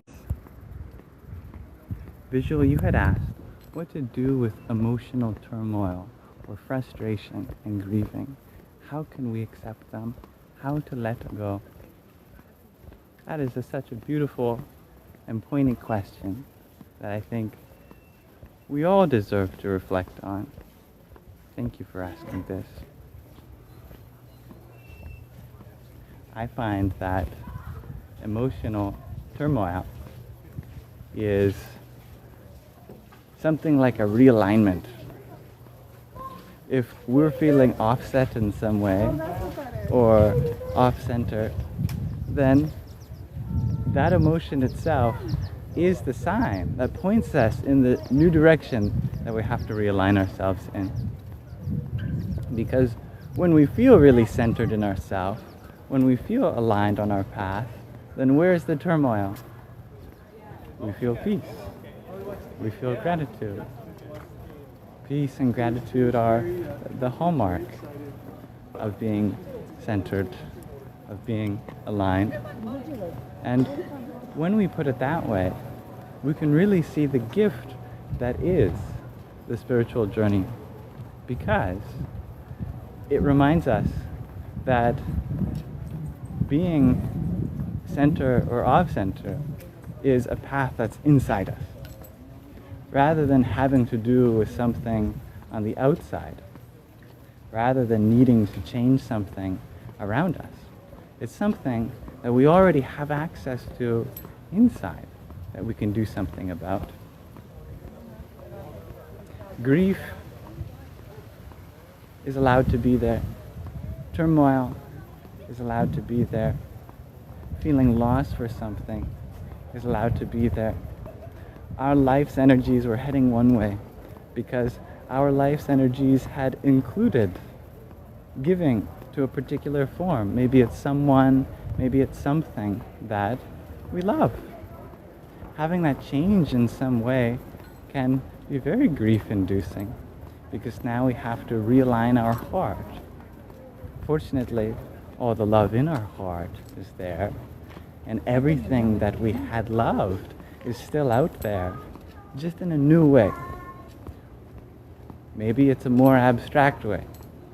Maybe we have to find new systems of expressing that love. Yet the love remains. I'm in a tunnel.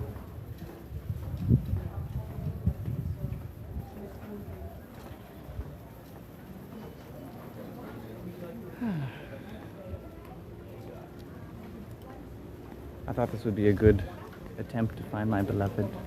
Go to where the gelato is. Follow the trail.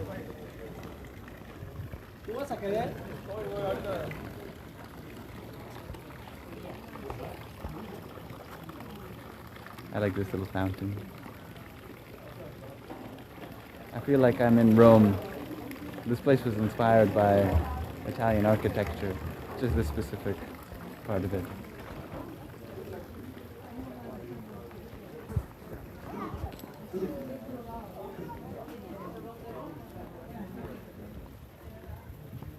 Melatonin ice cream. Now there's a concept, you know.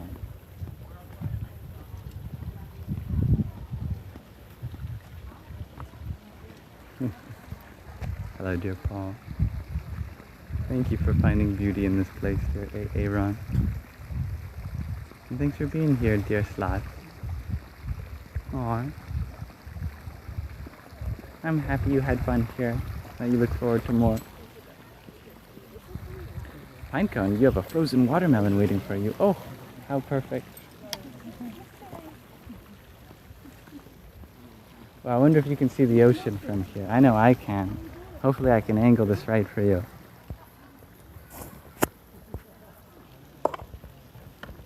Luckily I have a really extendy thing, so I could extend it way up into the air. Can you see the ocean from up there? Well, my microphone's still down here.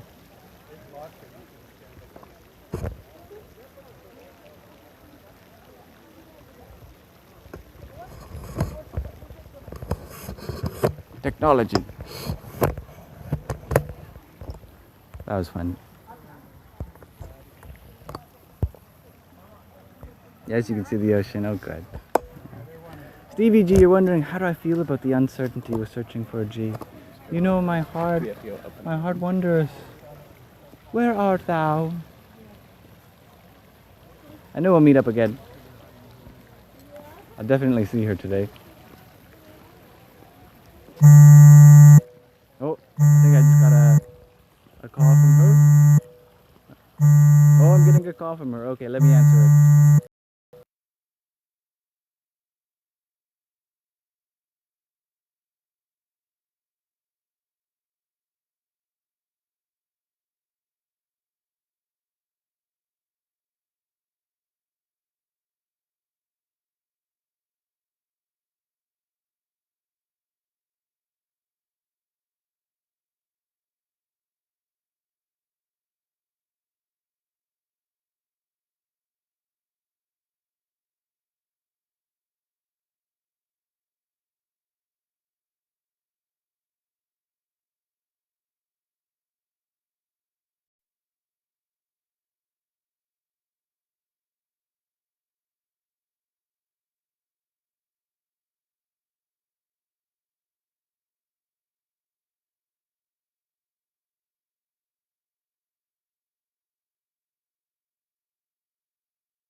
Okay. I have good news, my friends. My beloved is in the gardens. How we have yet to run into each other? That's a good question. It's been a Scooby-Doo chase.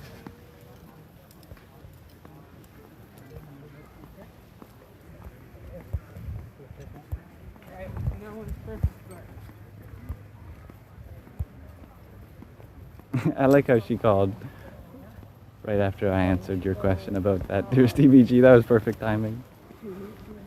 Oh, and the aromas continue to get more and more exuberant. My nose is dining on the splendor of this garden. And oh, I like this part. This is one of the most picturesque parts of this whole place.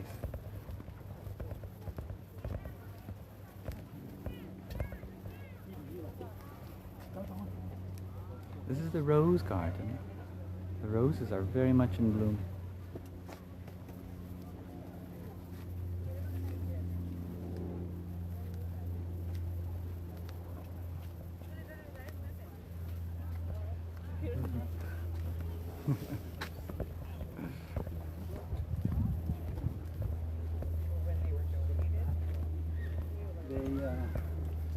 They have a lot of sun.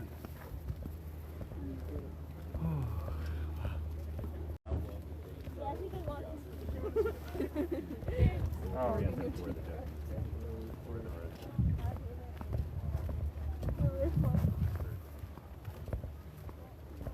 Pinecone loves climbing roses. I'm interpreting that in the sense that you're a very small fairy that loves to climb on top of roses. That you're the magical size to just climb up top here.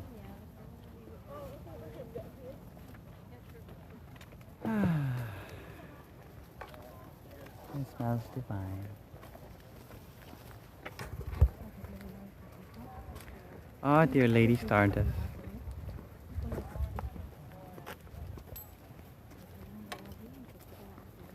Although we may look for love in certain forms, our unique experience of love will always be detailed according to the journey of our life. And just we can all enroll account. Love comes in many forms. There's a wishing well here. Now's your chance, my friends, to make a wish. What was like all of the like tea bush or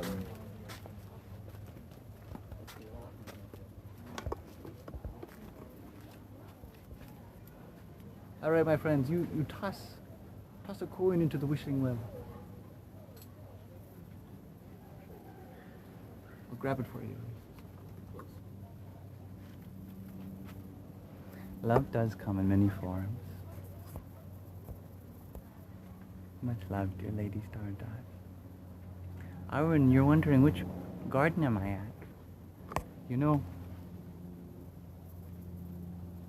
if you'd like to know, come to the group chat in Telegram. I'll let you know there.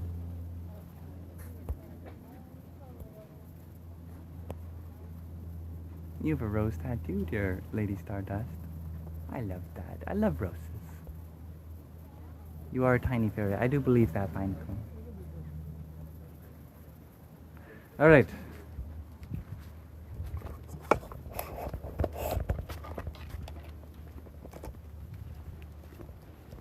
If I have a wish for the wishing well, my wish is to take accountability for why my love radar has taken so long for me to join in our outward journey today with my beloved Shakti.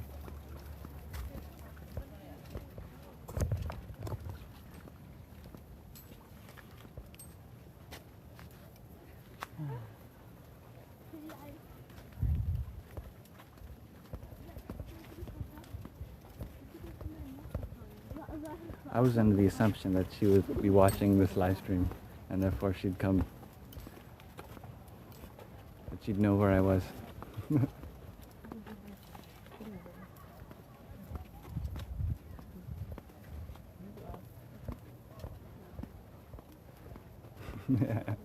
That's some good narration, dear Stevie G.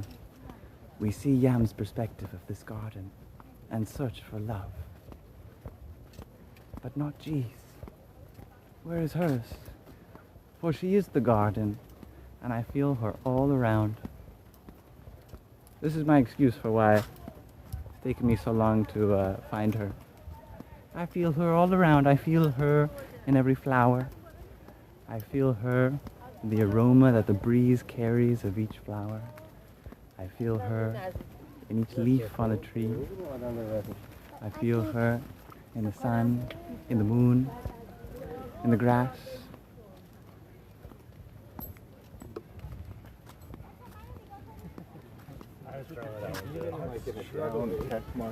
It's like, is this a trick? Like, that's like the point?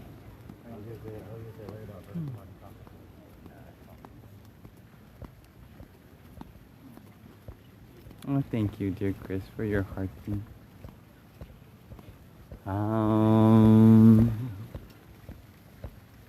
Brahm Bhairvaya Namaha.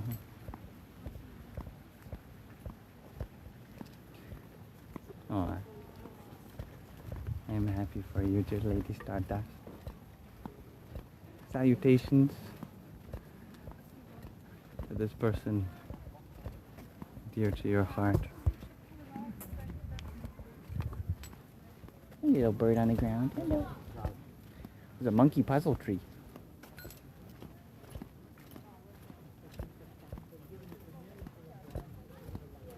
Okay. I am close.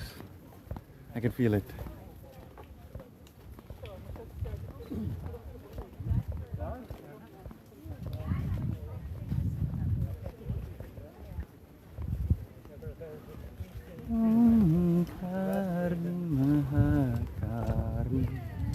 Karli Parameshwari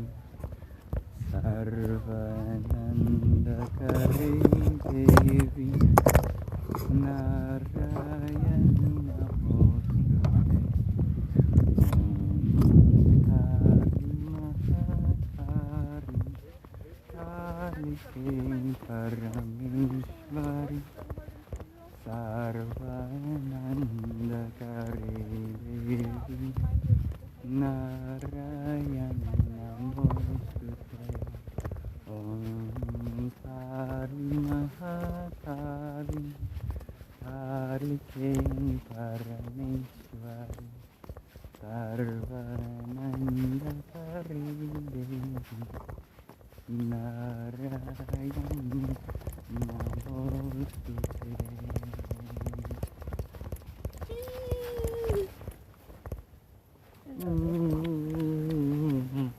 Hello. How are you? I'm happy to see you. Thank you for waiting for me. It's been a long journey to find each other here. God, I love your earrings. Oh, thank you. I made these last night while you were sleeping. Oh, they're perfect. We've got Kali in the left, I love it. Bhairava in the right, Are you feminine, gonna be masculine. walking for a bit? Yeah. We've that got what another 40 minutes on the live.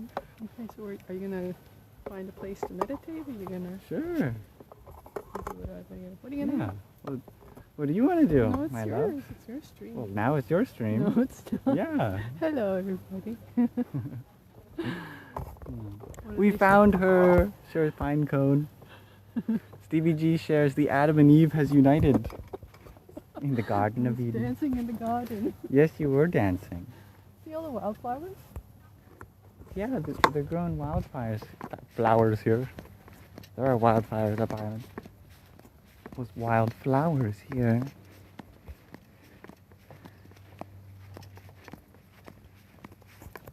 Here they are. And actually, because I have this really long selfie stick, you know what I could do? I could put it through like this. I don't know if I'm allowed to do this. If I lose my phone, that's it. There we go.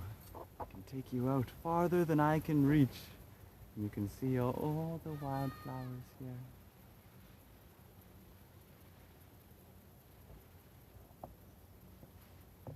I have my microphone next to me.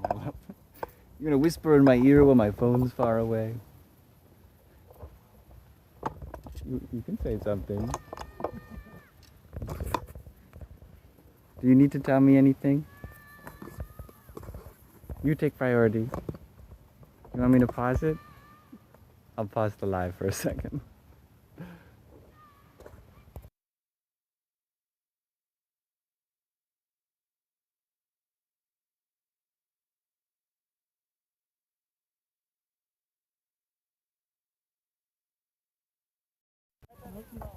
I love you.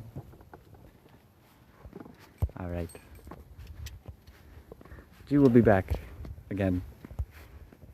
We have reunited, only to temporarily depart again. She's gonna go get her phone that was charging.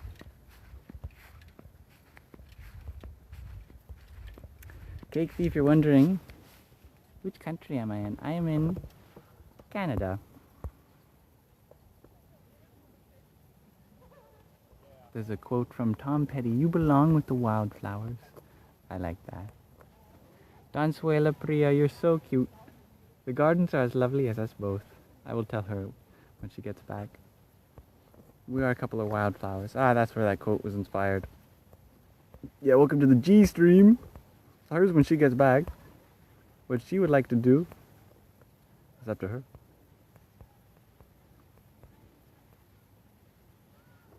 Tatmamasi has a dare. You want to play truth or dare?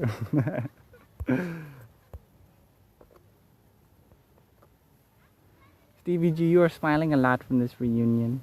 You don't feel lonely now. You are cured. Aww.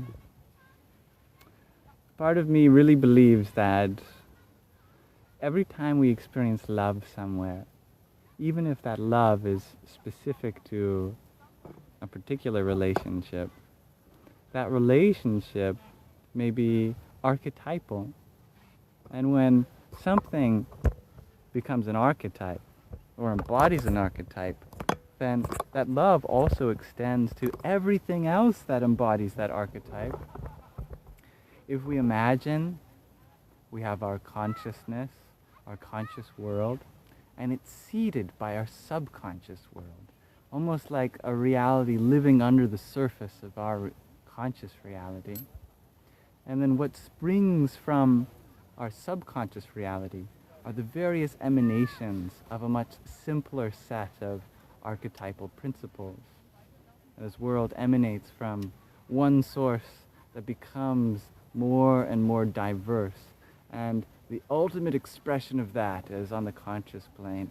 As we get closer and closer back into the source, things get more archetypalized. Is that a word? More distilled in its essence. Forms collapse and converge. Like a tree branching out.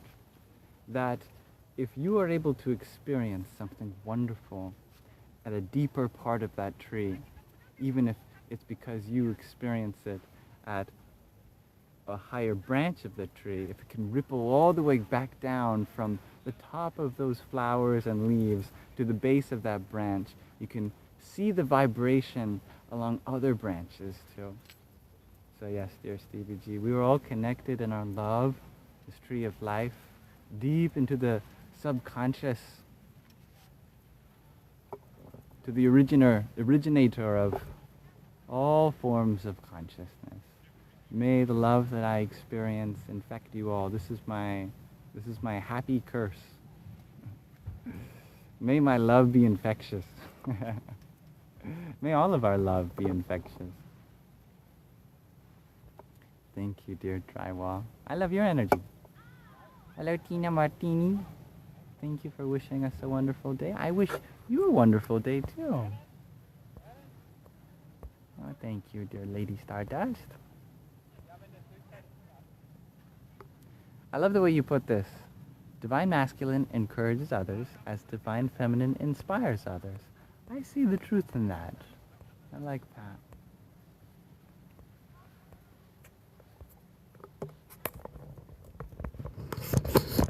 All right, let's have a nice sit. Sit in front of these wildflowers, shall we? Spread the love virus, the love bug. Tripod mode. Woohoo!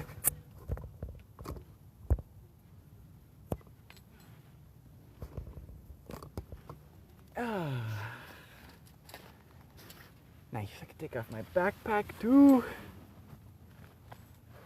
Oh, wait a second. Where did my microphone hasn't been connected? I'm impressed you guys have been hearing me. My goodness, how long has it been since my microphone was connected? Hopefully here's to some better audio quality momentarily. Speaking of wildfires, blah, blah, blah, blah. I keep mixing up fires and flowers today. K111, you share love is like a wildfire. One spark spreads everywhere. That's beautiful. And as it spreads everywhere, is that original one spark diminished? Or is it made whole?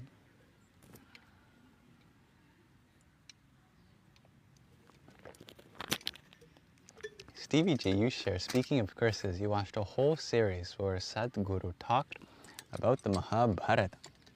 Oh, now that is a text I'd love to read one day.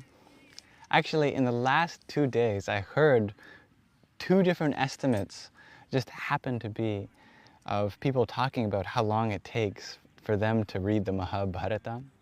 And there's one guy who said it took 1,000 days for him to read the Mahabharata. And I think what he was reading was a translation. And generally a translation is going to be abridged a little bit because it is the longest story ever. The Mahabharata is like 100,000 individual Sanskrit verses. It's crazy. I think it's like 10 times longer than the Iliad and the Odyssey put together, the Homeric epic.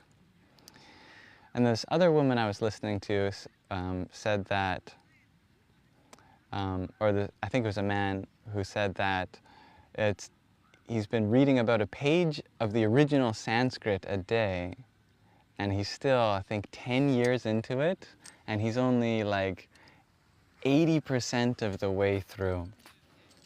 Can you imagine reading a page a day?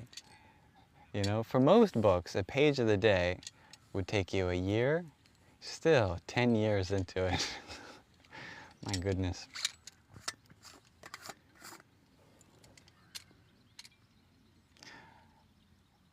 Do share something you've learned from this series from Sadhguru, dear Stevie G.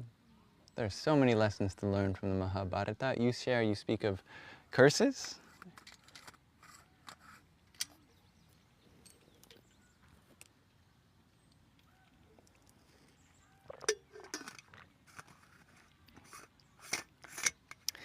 What is a curse if not the dual of a blessing? If everything has its dual, there's curses and there's blessings. A blessing is like an inverted curse, or vice versa.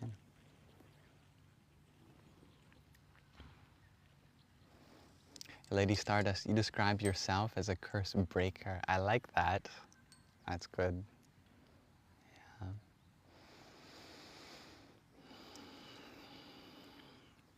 I like the idea that in our lineages of life, from the people we come from the people that raise us, to inspire us, sometimes they can pass on more than just wonderful things, positive things. Energy is passed on in many forms, and if we're really vulnerable, if we're really open to their impressioning of us, then what can pass on is challenges that they've experienced passed on, or maybe the people that raised them as well. Maybe we could call this ancestral curses. Really, I believe that we all have the ability to be curse breakers. It's our destiny to really fulfill our obligations to our ancestors. It means more than to be trapped in the same mindsets that limited them.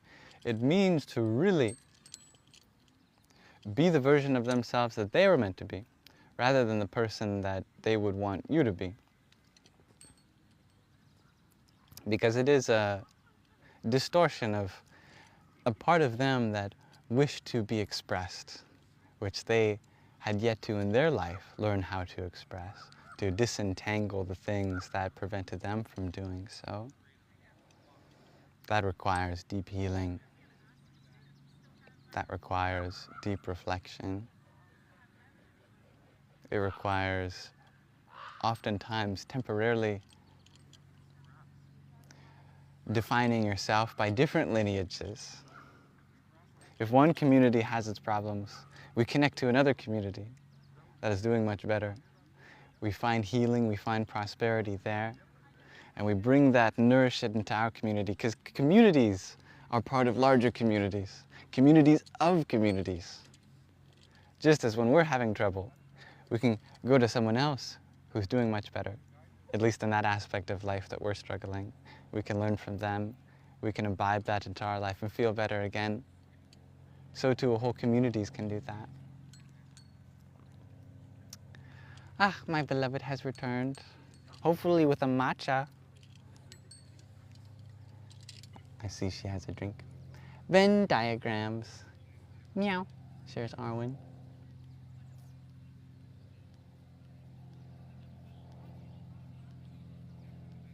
I love that, dear pine cone. That's one of your goals, to heal ancestral wounds.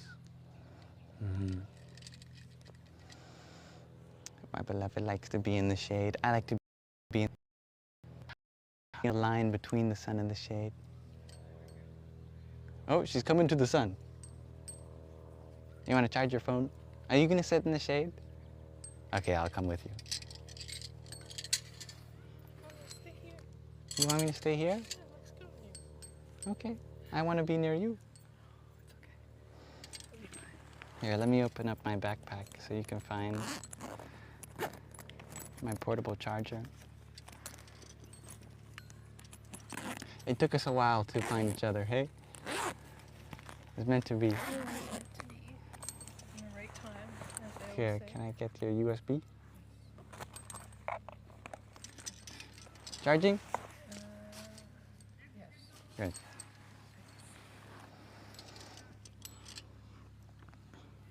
And thank you for inspiring others, dear Lady Stardust. IDK, you had asked, what do I understand Christ consciousness to be?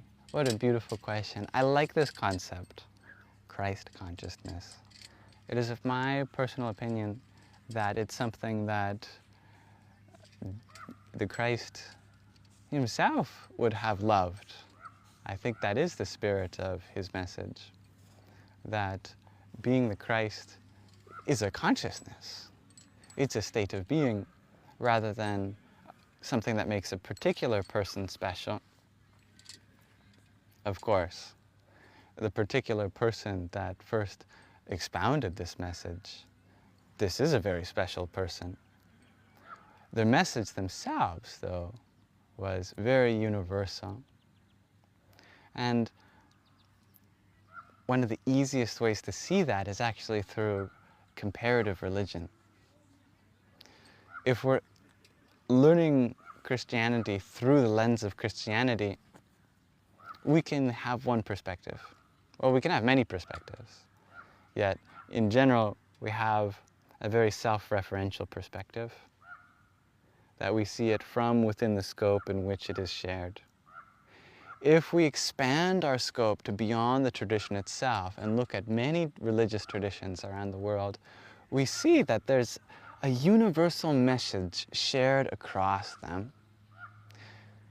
Christianity has a message. Judaism has a message. Islam has a message. Hinduism has a message. Buddhism has a message. Taoism, Sikhism, Jainism. Indigenous faiths have their own messages. Zoroastrianism has its own message. Yet, if we distill the essence of all of them, we find that who the Christ was of Christianity is an embodiment of the universal religious message, that all of this existence comes from one shared source. And if we can tune into that shared source, we can embody that principle too. This, however, takes a lot of work, and the work itself should be inspiring, because rather than feeling like we've gone off course from who we are meant to be, who we are meant to be is the one that takes the long journey home. The universe loves to get lost in its own mystery and discover and rediscover itself. And the Christ is the one that embodies that journey, the self-ward journey of turning inward to discover the kingdom of heaven, and then bring forth that kingdom back into the places of this world that needs to remember that too. And this is an eternal journey. I'm grateful to be a part of it with you. Gate, gate, para gate, para Saṅgha, bodhi, swaha, bodhi, swaha. Stevie G, you learned from Satguru's words of the story what Dharma is and just how powerful it is when followed. Absolutely, the epics, the itihasas teach a message of Dharma. Dharma is a very challenging word to translate, yet it is the guiding principle behind our path. To be on our way, to live in accordance with truth, to serve others, to fulfill our role, to be the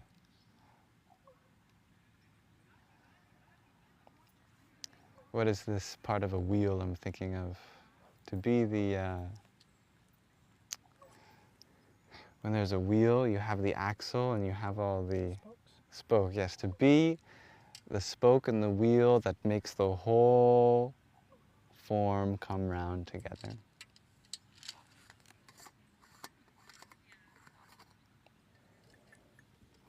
Tatvamasi, you ask, isn't Wu Wei also similar to Dharma? I believe you. Yes, I would love to study Wu Wei, learn more about that. Hello, dear Kimmy.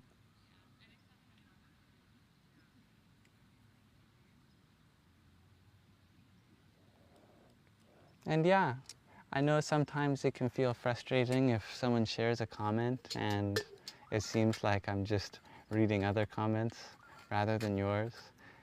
Do be aware that sometimes there's a bit of filtering that happens on TikTok's side. And I wish that they would alert the person that sent the message that actually the message is only visible on your screen. I often find that the messages that I see on my screen is a small subset of the actual set of messages that are all sent from you. Who knows the process in which this filtering happens? So if you really have something that you would love to be attended to, I'm of course always happy to attend to it. Try rewording it.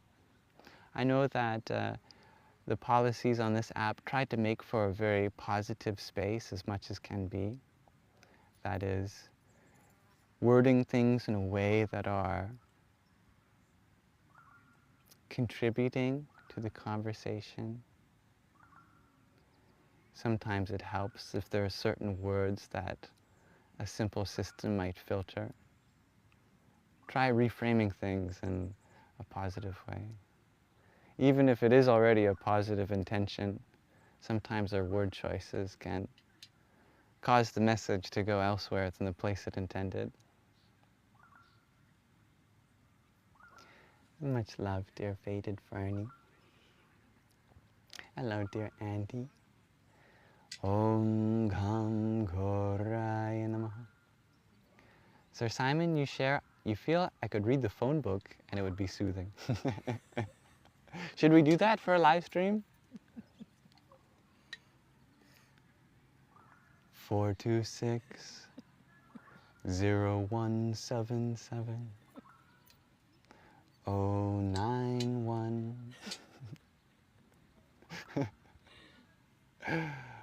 11 23 445.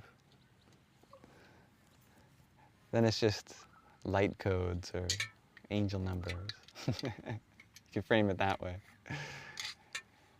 You can do a whole live stream. I'll call it like angel code reading. And it'll look like I'm reading from a tome. I'll just cover it up with something and see how long it takes people to realize I'm just reading from a phone book. This is my spiritual scripture, the yellow pages.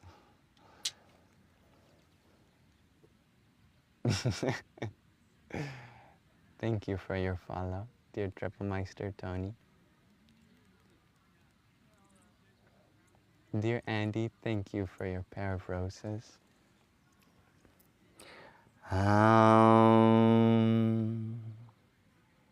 Shailaputriyai Namaha.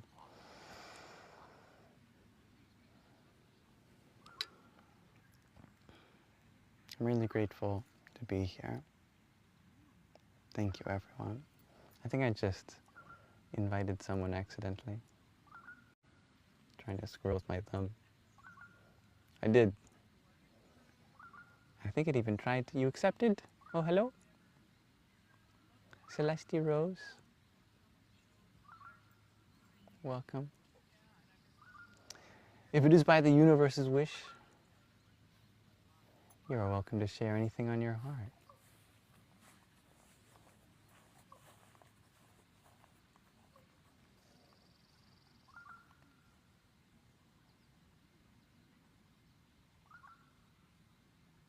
Did I thank you, Andy, for your heart me?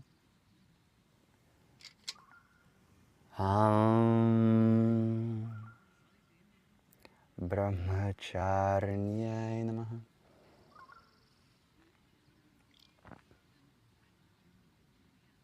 Faded Fernie, you had asked, does anyone give me a title as a monk, or can I explain it?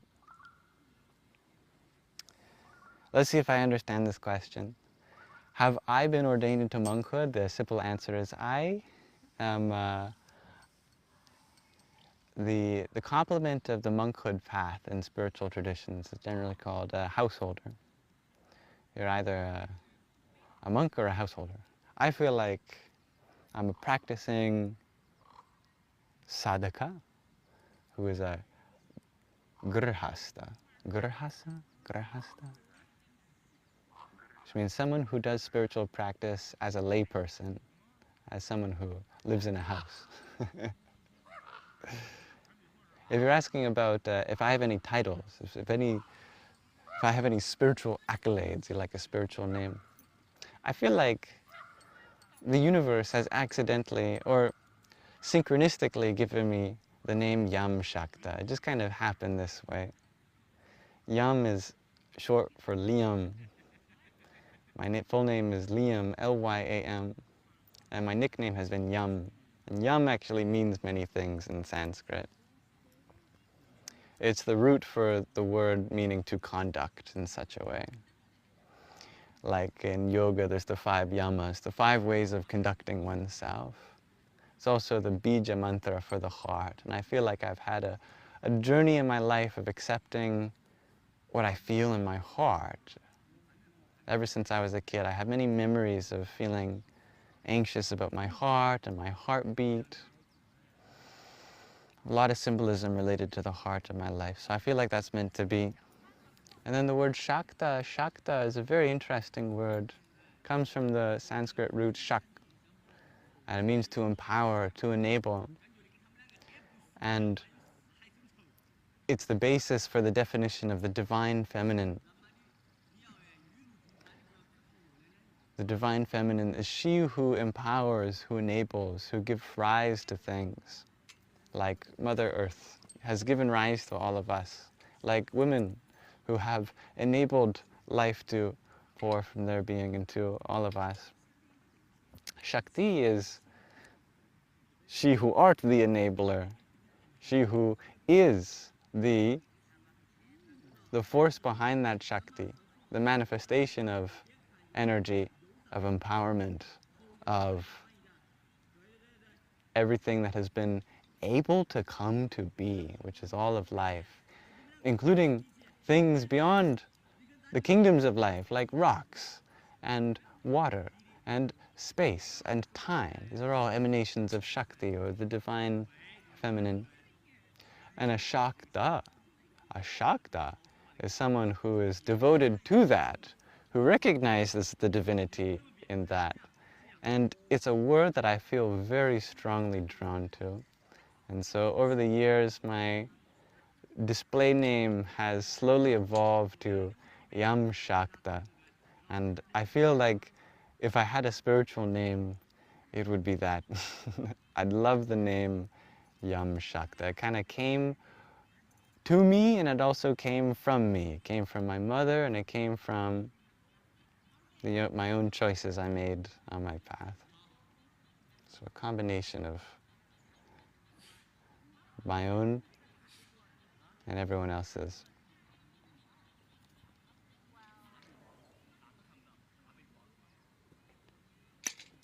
Don Suela, your famished self heard that as that which has given fries. Well, you know, one of the names for Shakti is Annapurna. Purna means fullness. Anna means food. So she who art the fullness of food, or she who has given fries. Her symbol is she has a big ladle of food, and we could make a modern form of her who has like a big handful of fries. Just for fun. Thank you for your question, dear Faded Fernie. Thank you, Jacob Rostex. Nice to see you again. Peace be upon you. Shalom, mi homie. Garbage barge. You share the fence and scenery are giving that scene from Jurassic Park. Yeah, actually, I do see that too.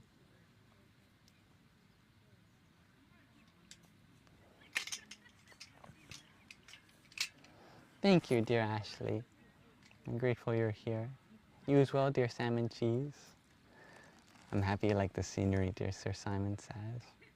There's a question before Faded Fernie. Raven, you had asked, can I reiterate how to move from peace to bliss? Oh, what a beautiful question. There's a kind of a playful banter between Western traditions and Eastern traditions that you'll often find. The Eastern traditions will say, because there is so much conflict in the West, the highest thing that they could look for was peace. And if you live in a place that is privileged, fortunate, or blessed to already be peaceful, then the highest thing we look for is even beyond peace. That is to say, peace is inherent to a place that's well taken care of. If you have peace, what's next? What will you do in a peaceful atmosphere? If peace is one's goal, then what goal comes when that is attained? Because peace is just the security of one's environment, right? Either one's internal environment and or one's external environment. If we have that established, is that the end of the journey? If we feel really peaceful, is that it? Of course, anyone who's felt has the privilege to feel deep peace, either for a single moment or for a particular stretch of time. You know that that is the time that you really get to explore what comes from you freely. When we get the chance, when everything is in order for us in our internal or external environment, for us to choose what we want to do freely, then the spiritual path becomes a pursuit of bliss. How can we elevate peace from silence to a celebration, from quietude to a vibrant festivity, from a still, serene ocean to geometric fractal-like waves creating artistic beauty in all of the water's vibration? In the yogic system, that's the jump between the third eye and the crown chakra. If we can bring our energy all the way up to our third eye, one will experience peace. If we can make the jump from the third eye to the crown, one experiences bliss. And we have a bridge that can get us all the way up here. Yet the jump from here to there requires a leap of faith. What is that leap of faith? Now that requires letting go of certain safety nets. If we can learn to accept a certain kind of allowance for pushing ourselves out of our comfort zone, because in many ways the journey to peace is a journey to being a conscious cultivator of a comfort zone that you can manage directly. What's more than peace is what's outside that comfort zone. There are certain things that we build up systematically that can create a certain kind of certainty in our sense of peace and our sense of wellness. Bliss is the ability to go beyond that, to allow oneself to intentionally be challenged by life, to do difficult things, rather than from a place of having to, but because you get to, rather than trying to find some sort of stability, you intentionally create some kind of dance. And a dance is very dynamic. A dynamism is in many ways the reverse of a point of stability, which is stillness. That means going to divine feminine, from Divine Masculine. If peace is the start of the journey, that means going from Divine Masculine to Divine Feminine. She is the bliss. He is the peace. She is the bliss.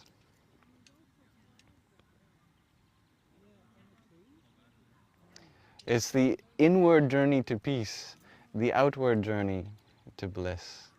All right, we have gone beyond the limitations of society. We have let go of the ideas and constraints surrounding how we identify in the world. We are now, shall we say, beyond the world. How do we re-enter back into this world, bringing ideas from deep inside us and infiltrating life with a new rhythm to dance to? This is the bliss. This is being a creator of your own right. Allowing Mother Nature to work her magic through you. You become an architect, a designer of the allotment of nature that has been afforded to you. It's a very creative path.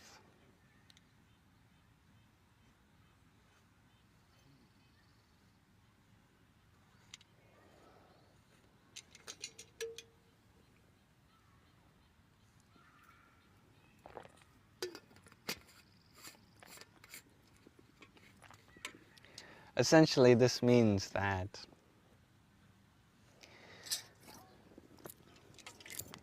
we are working more than simply to attain something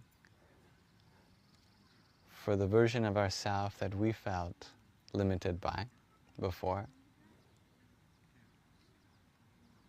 The version of the self that we thought we were.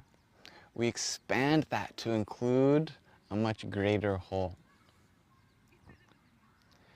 Rather than work away from the whole, we work to expand our sense of self to contain the whole.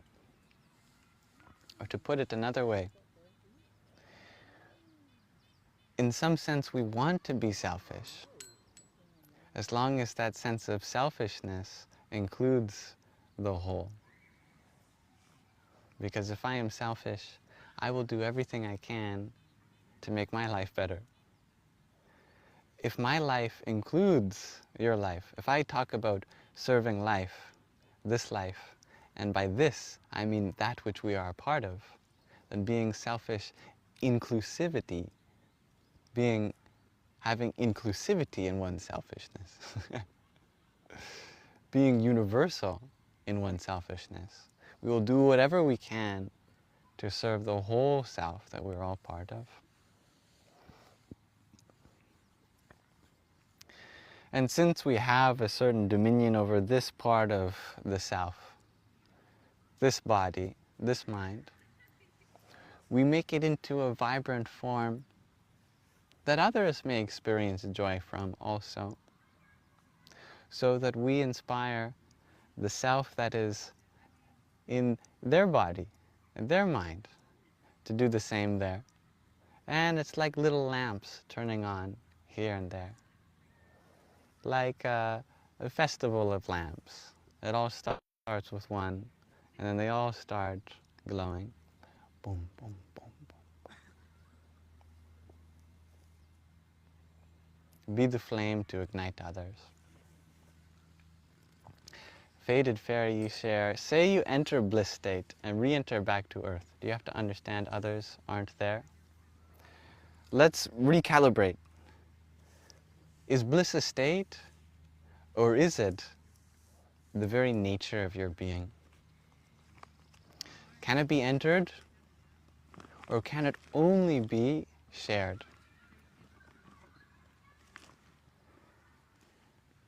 If it comes and goes, can it really be called bliss?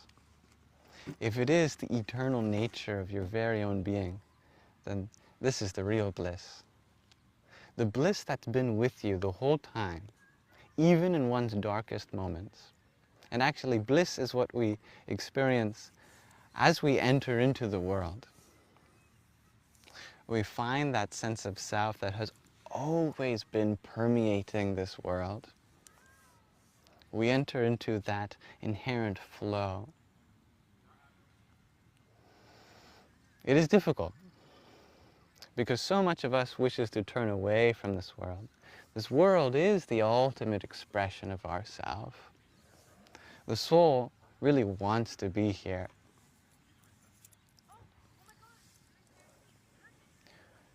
The difficulty is in helping the mind and body feel like they're allowed to be here, that they are worthy of being here, that they are successful in expressing that soul so that they feel a part of the whole of this world. Generally, when this body and this mind feels like it wants to leave this world, it is because it has a certain kind of doubt for itself. Is it expressing what is deeply within? Or shall it return back to Mother Earth to re-emerge in some other new way to try again? Ultimately, we always have another chance to try again. This is the beauty of being human. We can make mistake after mistake, and really they're just learning experiences. As long as our heart is still beating, there is a spirit in this mind, body, heart that wants to be here, wants to try again. We have to forgive ourselves.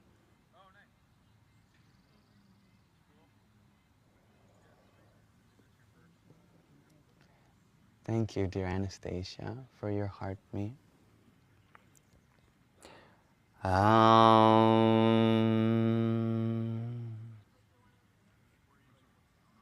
Chandraghantayai Namaha. Dear Raven, thank you for your Go Popular.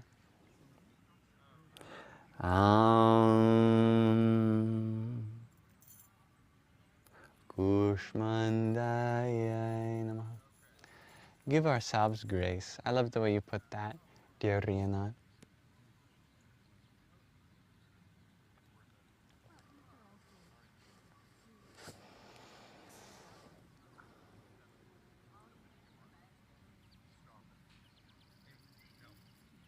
Tatvamasi. You feel you generally link responsibility with action. What would I say responsibility is? If you link responsibility with action, I imagine you probably mean that in the sense that you feel obligated to act for the things you are responsible for. If you feel responsible to take care of something, then all your actions should be to take care of that thing. So, responsibility is a certain vulnerability that Mother Earth gives you in some form. If you're responsible for a flower, it's because Mother Earth feels that she can be vulnerable with you in the form of a flower. If you're responsible for a baby, it's because Mother Earth feels that you can be responsible for the form of Mother Earth in this baby. If you feel responsible for a relationship, a partner, for instance, it's because there's a part of Mother Earth that she gives to you in that relationship to take care of. That is why the beauty of relationship is found in shared vulnerability, that we allow each other's energies to grow entwined. In this way, we become more and more of a caretaker to this universe. To have more responsibilities means to have more things to take care of. And therefore, Mother Earth has given you more and more of her deepest secrets. Because by taking care of something, we learn and unlock its secrets. If this whole universe emerges from this infinite source that we will spend eternity understanding, then it unfolds itself in new beginnings. And each new beginning is very vulnerable and requires some caretaker to watch it grow. And by watching it grow, a new aspect of creation unfolds, and we receive the gift of understanding. Knowledge is the highest gift in that sense. Because we are that self, coming to be in many forms. We are that self in the baby, in the flower, in our partner. One self learning to experience self, itself, in myriad ways. You learn more about yourself, and you get a greater sense of wholeness. And there is the bliss. Thank you, Wine with the Fellas.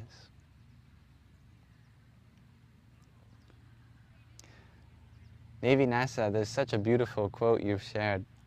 The transition from others dictating your worth to an internal sense of worth is like climbing a mountain. Absolutely. And that's a really good visual. Because if your sense of worth is up here, and others' dictation of your worth is down here,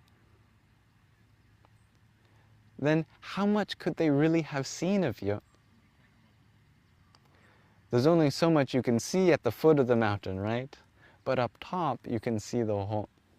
And it's when we can really zoom out and see the whole, when it comes to ourselves, that we can really appreciate our own worth. Because if we focus on all these small details, we can beat ourselves up in innumerable ways. We can say, look at that time I did this. Look at all the things I was meant to do, and here's my short list of what actually I've done. But these are all such small parts of our journey. And maybe those are such small parts that others point to within themselves that they project onto you. Climbing the mountain means appreciating the whole of your journey and how it includes everyone else's too. To really appreciate oneself means to appreciate everyone, because we can only exist in the interconnectedness of everyone else's journey. Hello, Oren.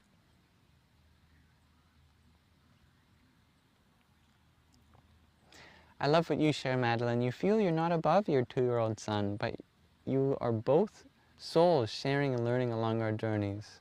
Exactly. I love that. There's a certain agelessness you experience in a baby. Namaste, dear Xia. Much love, dear Terra Star. Thank you for being here.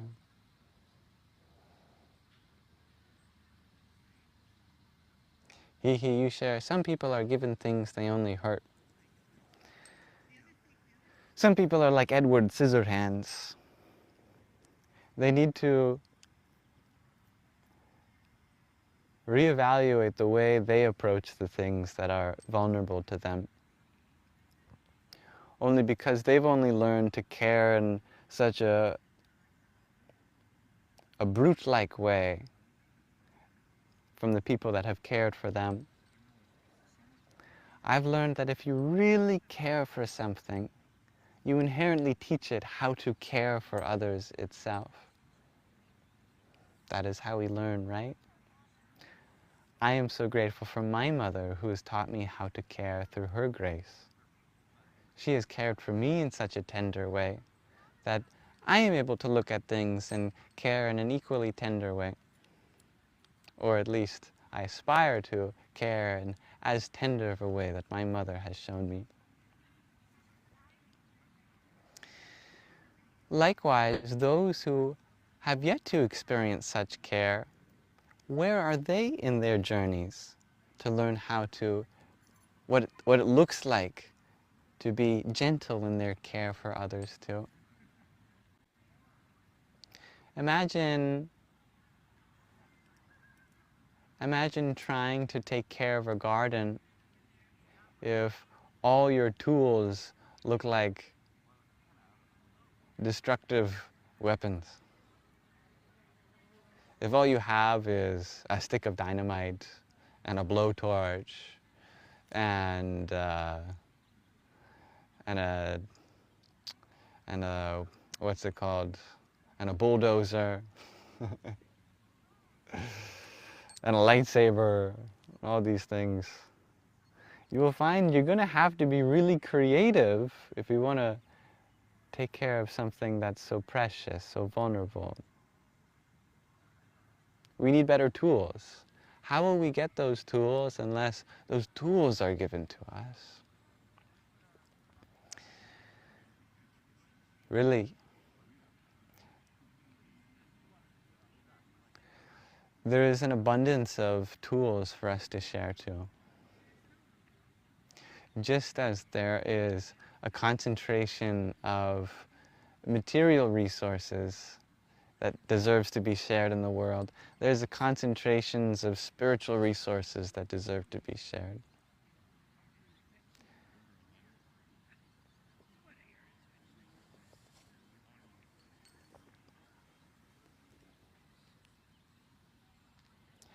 Am I on the side of the road, asked Creature? It kind of looks like that. I'm actually in the field. You share, but some people just lack empathy, care, and love. Some people are sick in the head. See, that is a perspective that is really easy to hold on to because it frames experiences in our life in a way where we can easily process. We've experienced some really traumatic things in our life, and our mind tries to comprehend how that's possible. One of the most challenging things when it comes to applying this universal perspective that deep within is love and we're all meant to go and share that, is when we're presented with people who do some really destructive things to one another. How can we balance the idea that we see people do some really harmful things, hurtful things to others, with the idea that deep within everyone is something beautiful? That is an extremely important question to answer. And if we really analyze the lives of those people that do harm, I guarantee that at some point in their life they experienced harm. Harm comes from some place outside of them. Because if we agree that beyond the body, beyond the mind, is pure and pristine consciousness, it can only ever be covered by the quagmire of life, then all of that dirt and debris that's piled on top of this beautiful soul, it has come from somewhere. And if we watch their life closely, we see the places in which it has come from. Someone who maybe has caused trauma to their child, for example, probably experienced trauma as well when they were a child. Or sometimes, in rare cases, they experienced trauma during the generation of their body itself, in the womb. And therefore the mother experienced some sort of trauma internally or externally while they were in the process of gestation. At some point along the road, the trauma comes from somewhere rather than from within. And we know this because if ever someone really feels like they can be happy and joyful and loving and kind, it's exactly when they feel like they can truly be themselves. When the insecurities they have about themselves get dissolved in that moment. When rather than attaching themselves to perspectives that others have given them, they feel permission to pour forth from a soft place that naturally exists inside them. We are all at peace when we abide in our true nature, when the distractions of the world have fallen away and we enter into our inner temple. There is naturally peace there. If we close our eyes and there is turmoil in our mind, where did that turmoil come from? If we think about it, if ever there is something in our minds that is upsetting in our emotional body, it is always to do with something in our past, always to do with something in the future, always to do with something outside the immediacy of this moment. If we can really turn to the immediacy of this moment, we feel peaceful. That is why so much of the practice of peace involves grounding, involving being present, involving paying attention to the five senses, and just observing what exists now. For those that have experienced so much of their life energy be taken from this moment, then of course what they internalize is something of a separation from their natural tendencies that exist here and now, part of themselves too. And if they are filled with such things, then that is what spills onto the people around them also. So if we wish to make a world where everyone gets better taken care of, we have to really take care of the people that are causing the harm, because they are not the original cause of the harm either. They are one step in a long chain of trauma, and we just have to find some part in the chain and remedy it. Provide some sort of nourishment, provide the healing they wish they got. This requires a deep sense of empathy for every human being, especially the ones that are learning the hardest lessons in empathy themselves, because they are showing everything other than empathy. So we can say such simple descriptions like some people just lack empathy, or some people are just sick in the head. But where does the sickness come from? The disease came from somewhere. That requires healing. If they lack it, then how can we fulfill that lack? If there is an emptiness, then what can we do to fill in that emptiness? That's what we're here for as human beings. If we want to take care of each other, we have to take care of everyone, of all ranks of society. Really, right now in our society, we often look at the people who are lowest, and I say low. Of course, in my heart, everyone is equal. In terms of economic ranking, generally we say low to refer to the people that are experiencing the most challenges in their material lives. In that sense, we say we need to take care of them, and that's true. We absolutely do. We want everyone to rise up to an equal layer. Yet, the cause of this separation from the low to the high, materially in our system, comes from the high, right? Those who have the means to change the system directly. We all can try to come up with new systems ourselves and change the system from down low. Yet that is going to be a lot more challenging than the small set of people that could change the system tomorrow if they wanted, because they hold the power, right? The reason that they hold this power is because they feel a lack of it inside, and so they strive to control others. And therefore, those are the ones that require the deepest healing. Generally, the wisest, the most compassionate, the most loving beings are the ones that are already amongst the lowest of society, because they know what it's like to have to rely on community. So what spiritual lessons are there for the poor? For the poor are wise, for the poor shall inherit the kingdom of heaven.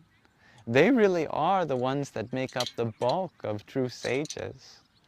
The ones that really require the most healing, the most spiritual care in that sense, are the ones that are at the highest ranks of society.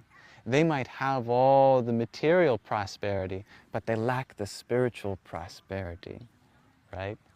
This is why there are always stories of great sages going to kings and queens and emperors and conveying wisdom to them, because those are the ones that need it the most.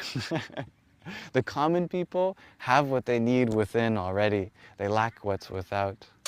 The people that are at the highest ranks of society, they have what they need without, but they lack what they need within.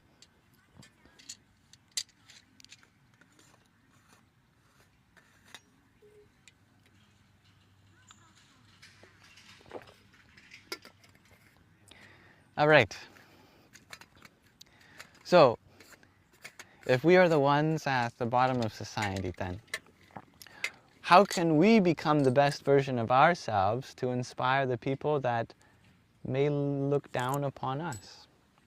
We become happy and exuberant regardless of what we have. It's the story of the Grinch who stole Christmas, you know? Because if they think their happiness means that they can take as much as they can from us and then be happy themselves in how much they've accumulated, then we have to show them that we can be happy with very little. It's kind of the opposite to the idea that we have to try to take back the wealth.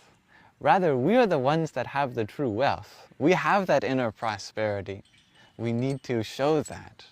And if we really show as a common people that we have everything we need within, that we don't need all these external things to be happy, then they will see that and it makes them question themselves.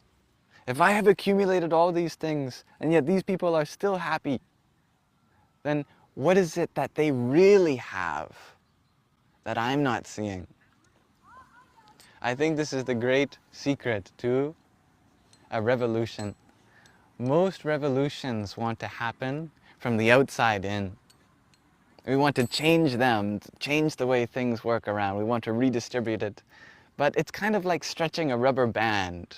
As soon as we release our grasp, it all returns back to the way it naturally is, or the way it happens to be configured that way. If we really want to create long-lasting change, we have to cut the rubber band and retie it in a different way. Connect it back again in a new way. And that connection point is inside. We have to cut ourselves off from the feeling that we need what they've accumulated more than us, and display more than anything a wonder, a splendor of culture, of happiness, of joy, of true unique life in all of its colors, which requires very little. And then, and only then, can society change from the inside out.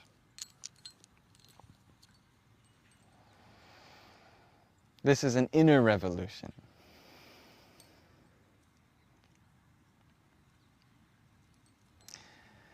All right, I wanted to live stream for only 2.5 hours. I've gone to 3 hours. I'm back to my old habits.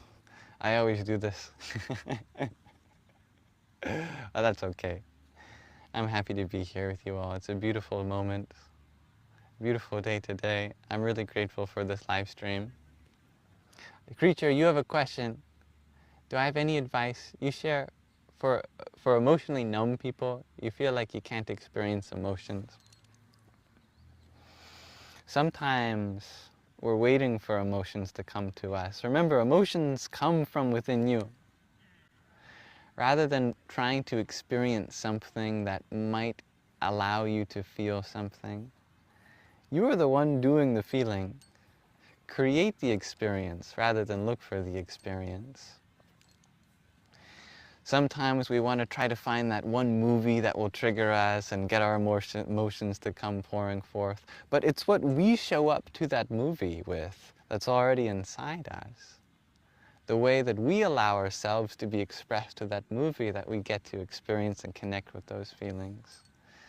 So I'd say, rather than waiting to do the thing you want to do when you have the right emotion, start already doing the thing you want to do and see how your emotion comes with that. Your creative pursuits, for example, are the vehicle of your feelings. Rather than feeling that we need to have a certain way of feeling before we begin a project, let the project begin itself and everything that's inside will come on its own.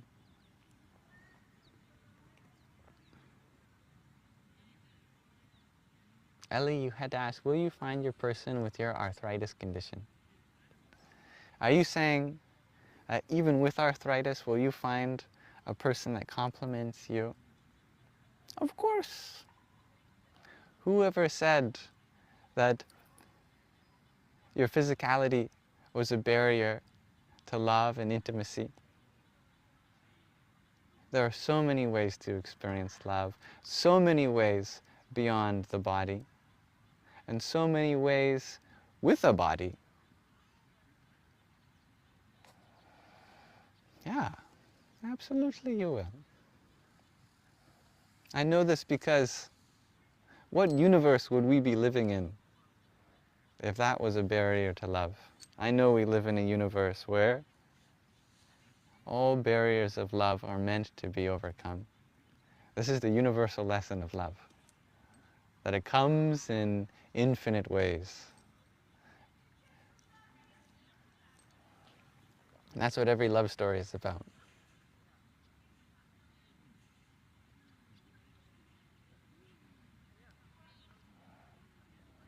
Thank you, Zari. All right, we've got a few minutes before I feel like I must go and attend to this body, nourish the temple, spend some more time with my beloved.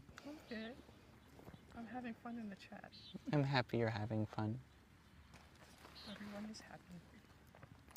I'm really, really grateful that I get to be here with you all, everyone. I've had a great live stream. I keep wanting to motivate myself, push myself to show up here. Even if this live stream was helpful in a single moment for one person, that makes me happy. I hope that I've been as best of a host that I can be for you. And if there's any way that I can grow or I can be held accountable, please let me know, because I want to share my journey with you. I am trying to show up as myself, including all of the ways that I'm still learning. So if I had said at any point something that could have been put better, I'd love some feedback. That would make me feel better too. I'm going to make lots of mistakes on this journey. I'm going to say and do things that I'm going to reflect on and reconsider. And I'm relying on all of you to help me with that too. So I hope it's okay to share this vulnerable version of myself that is a work in progress. And what is also a work in progress is all the things I continue to plan to do with this community. It's a long journey. It's already been a few years, and so many things have changed. Thank you for sticking with me, the people who have been here for years. Hello, welcome to the people that are new. You have a good day too, creature. Thank you, Shelley. Sometimes that's all we can do, right? Show up as a beacon of love and light.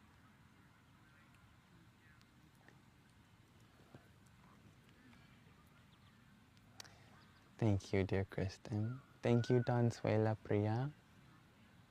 Dear Ellie, you had sent a rose. Thank you for your rose. Skandamatre namaha. Tattvamasi, thank you for your tree of roses.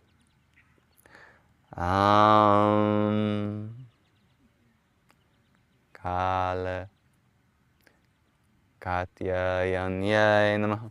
Om Katyayanyay namaha. Riyanan.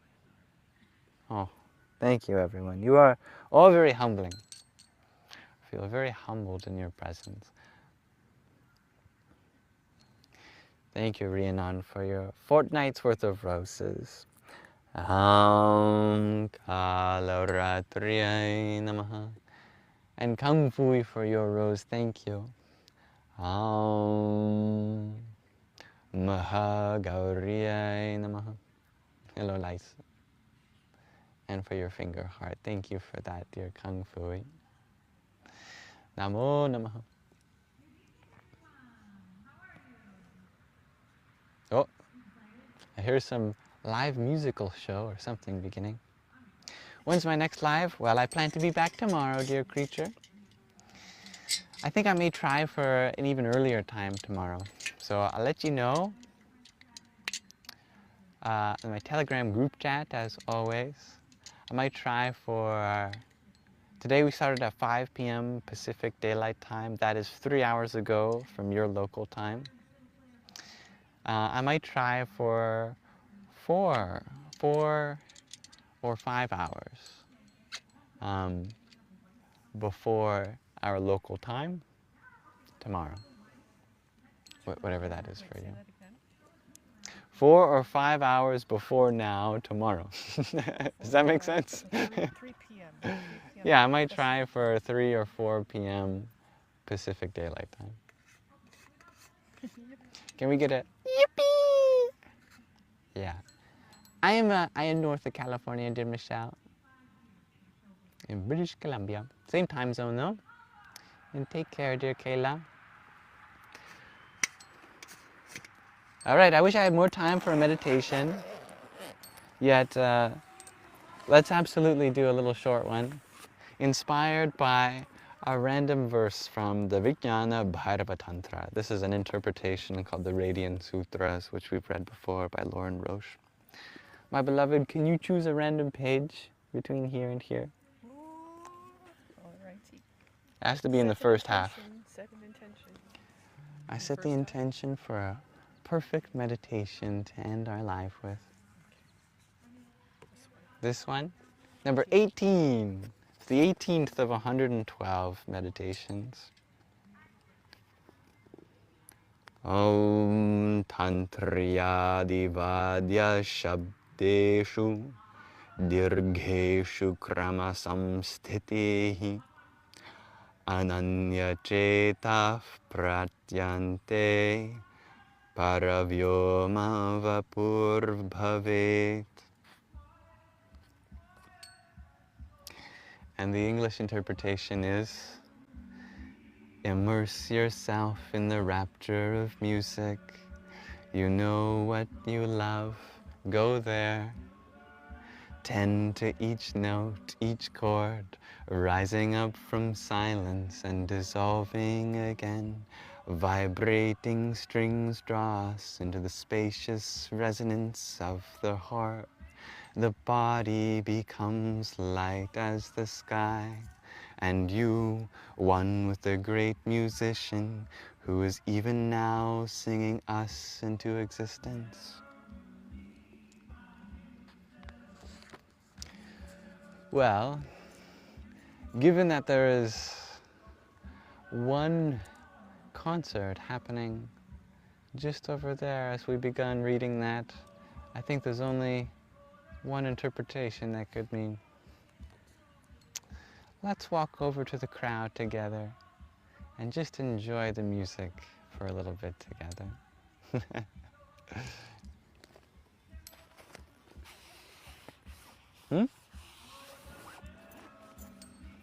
Use your words, my beautiful love. Are we allowed to film while the show's going?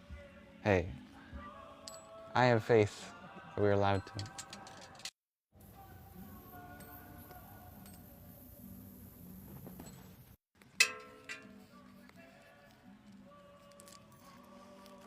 And Kristen, you have a concert next week? Oh, how perfect. And yes, if anyone wants to listen to some wonderful music after this live stream, oh, I think that would be perfect. Let me hydrate myself one more time and we'll walk over. Check out what kind of music's playing.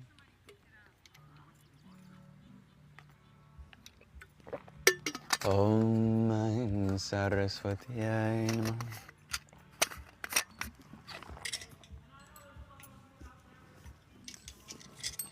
Ready, beloved?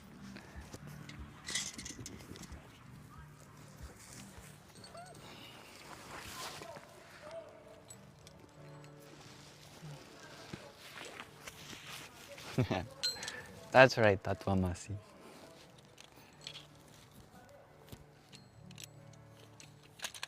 Selfie stick mode.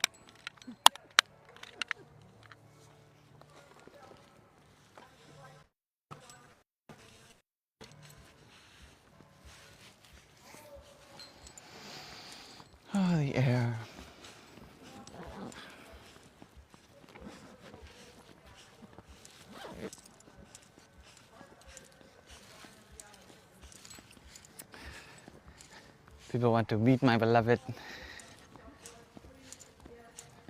Her energy is very sacred. She shows it at the right moments. Which is the divine feminine way of saying, she's shy.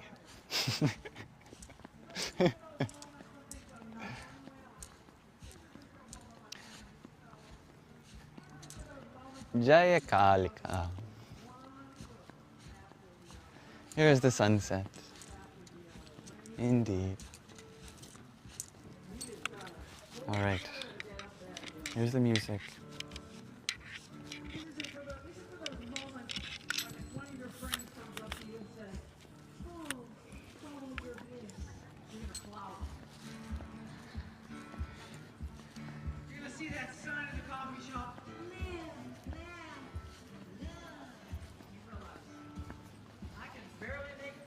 Oh, this will be interesting.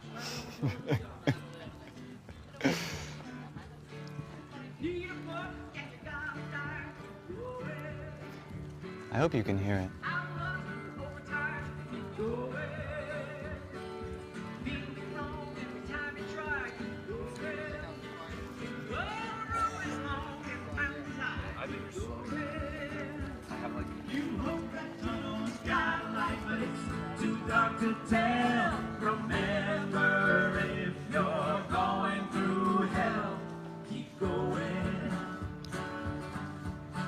Thank you, Tip Shri Lakshmi, for the lovely so much.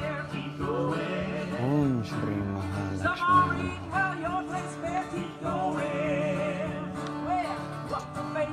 Crazy town, keep going. Something's chasing you, don't slow down, keep going. You hope that tunnel's got a light, but it's too dark to tell. Remember it. Thank you, Apostolos, for your heart ring.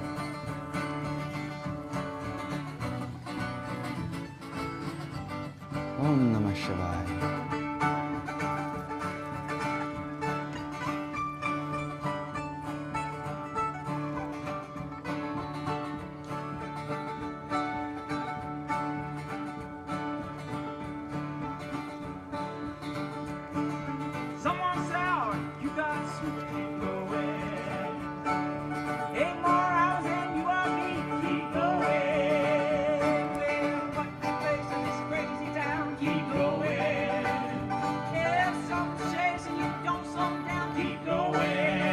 Thank you for your finger heart, dear Kung Fu.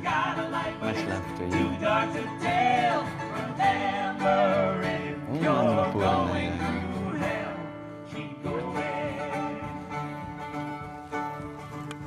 On that slippery slope, you better take care, keep going.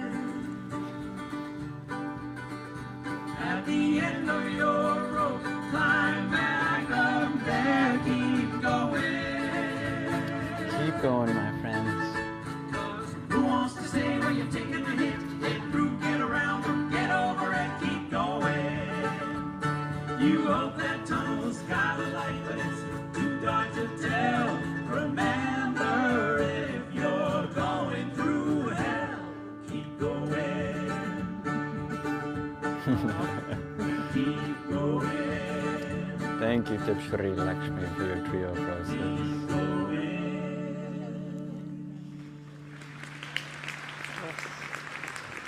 Oh, my mom's calling me.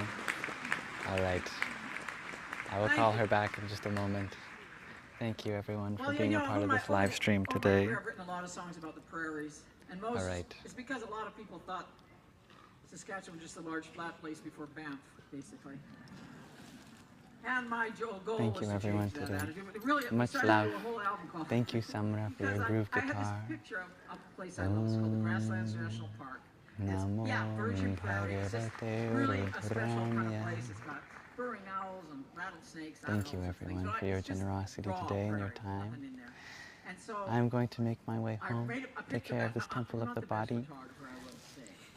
have some It's fun not with my this skill lovely set. I like to goddess. photograph- here's the Grasslands National Park. See you next And time. somebody wrote underneath Calder, only you could find that beautiful. Om Asatoma And as fighting words, I Satgamaya said to myself. Tamasoma So I started through the whole album just about Jyotirgamaya the West. Western Mrityor stories, Western things, Western Mamritangamaya stuff. And so I started writing songs and Namo gathering them up.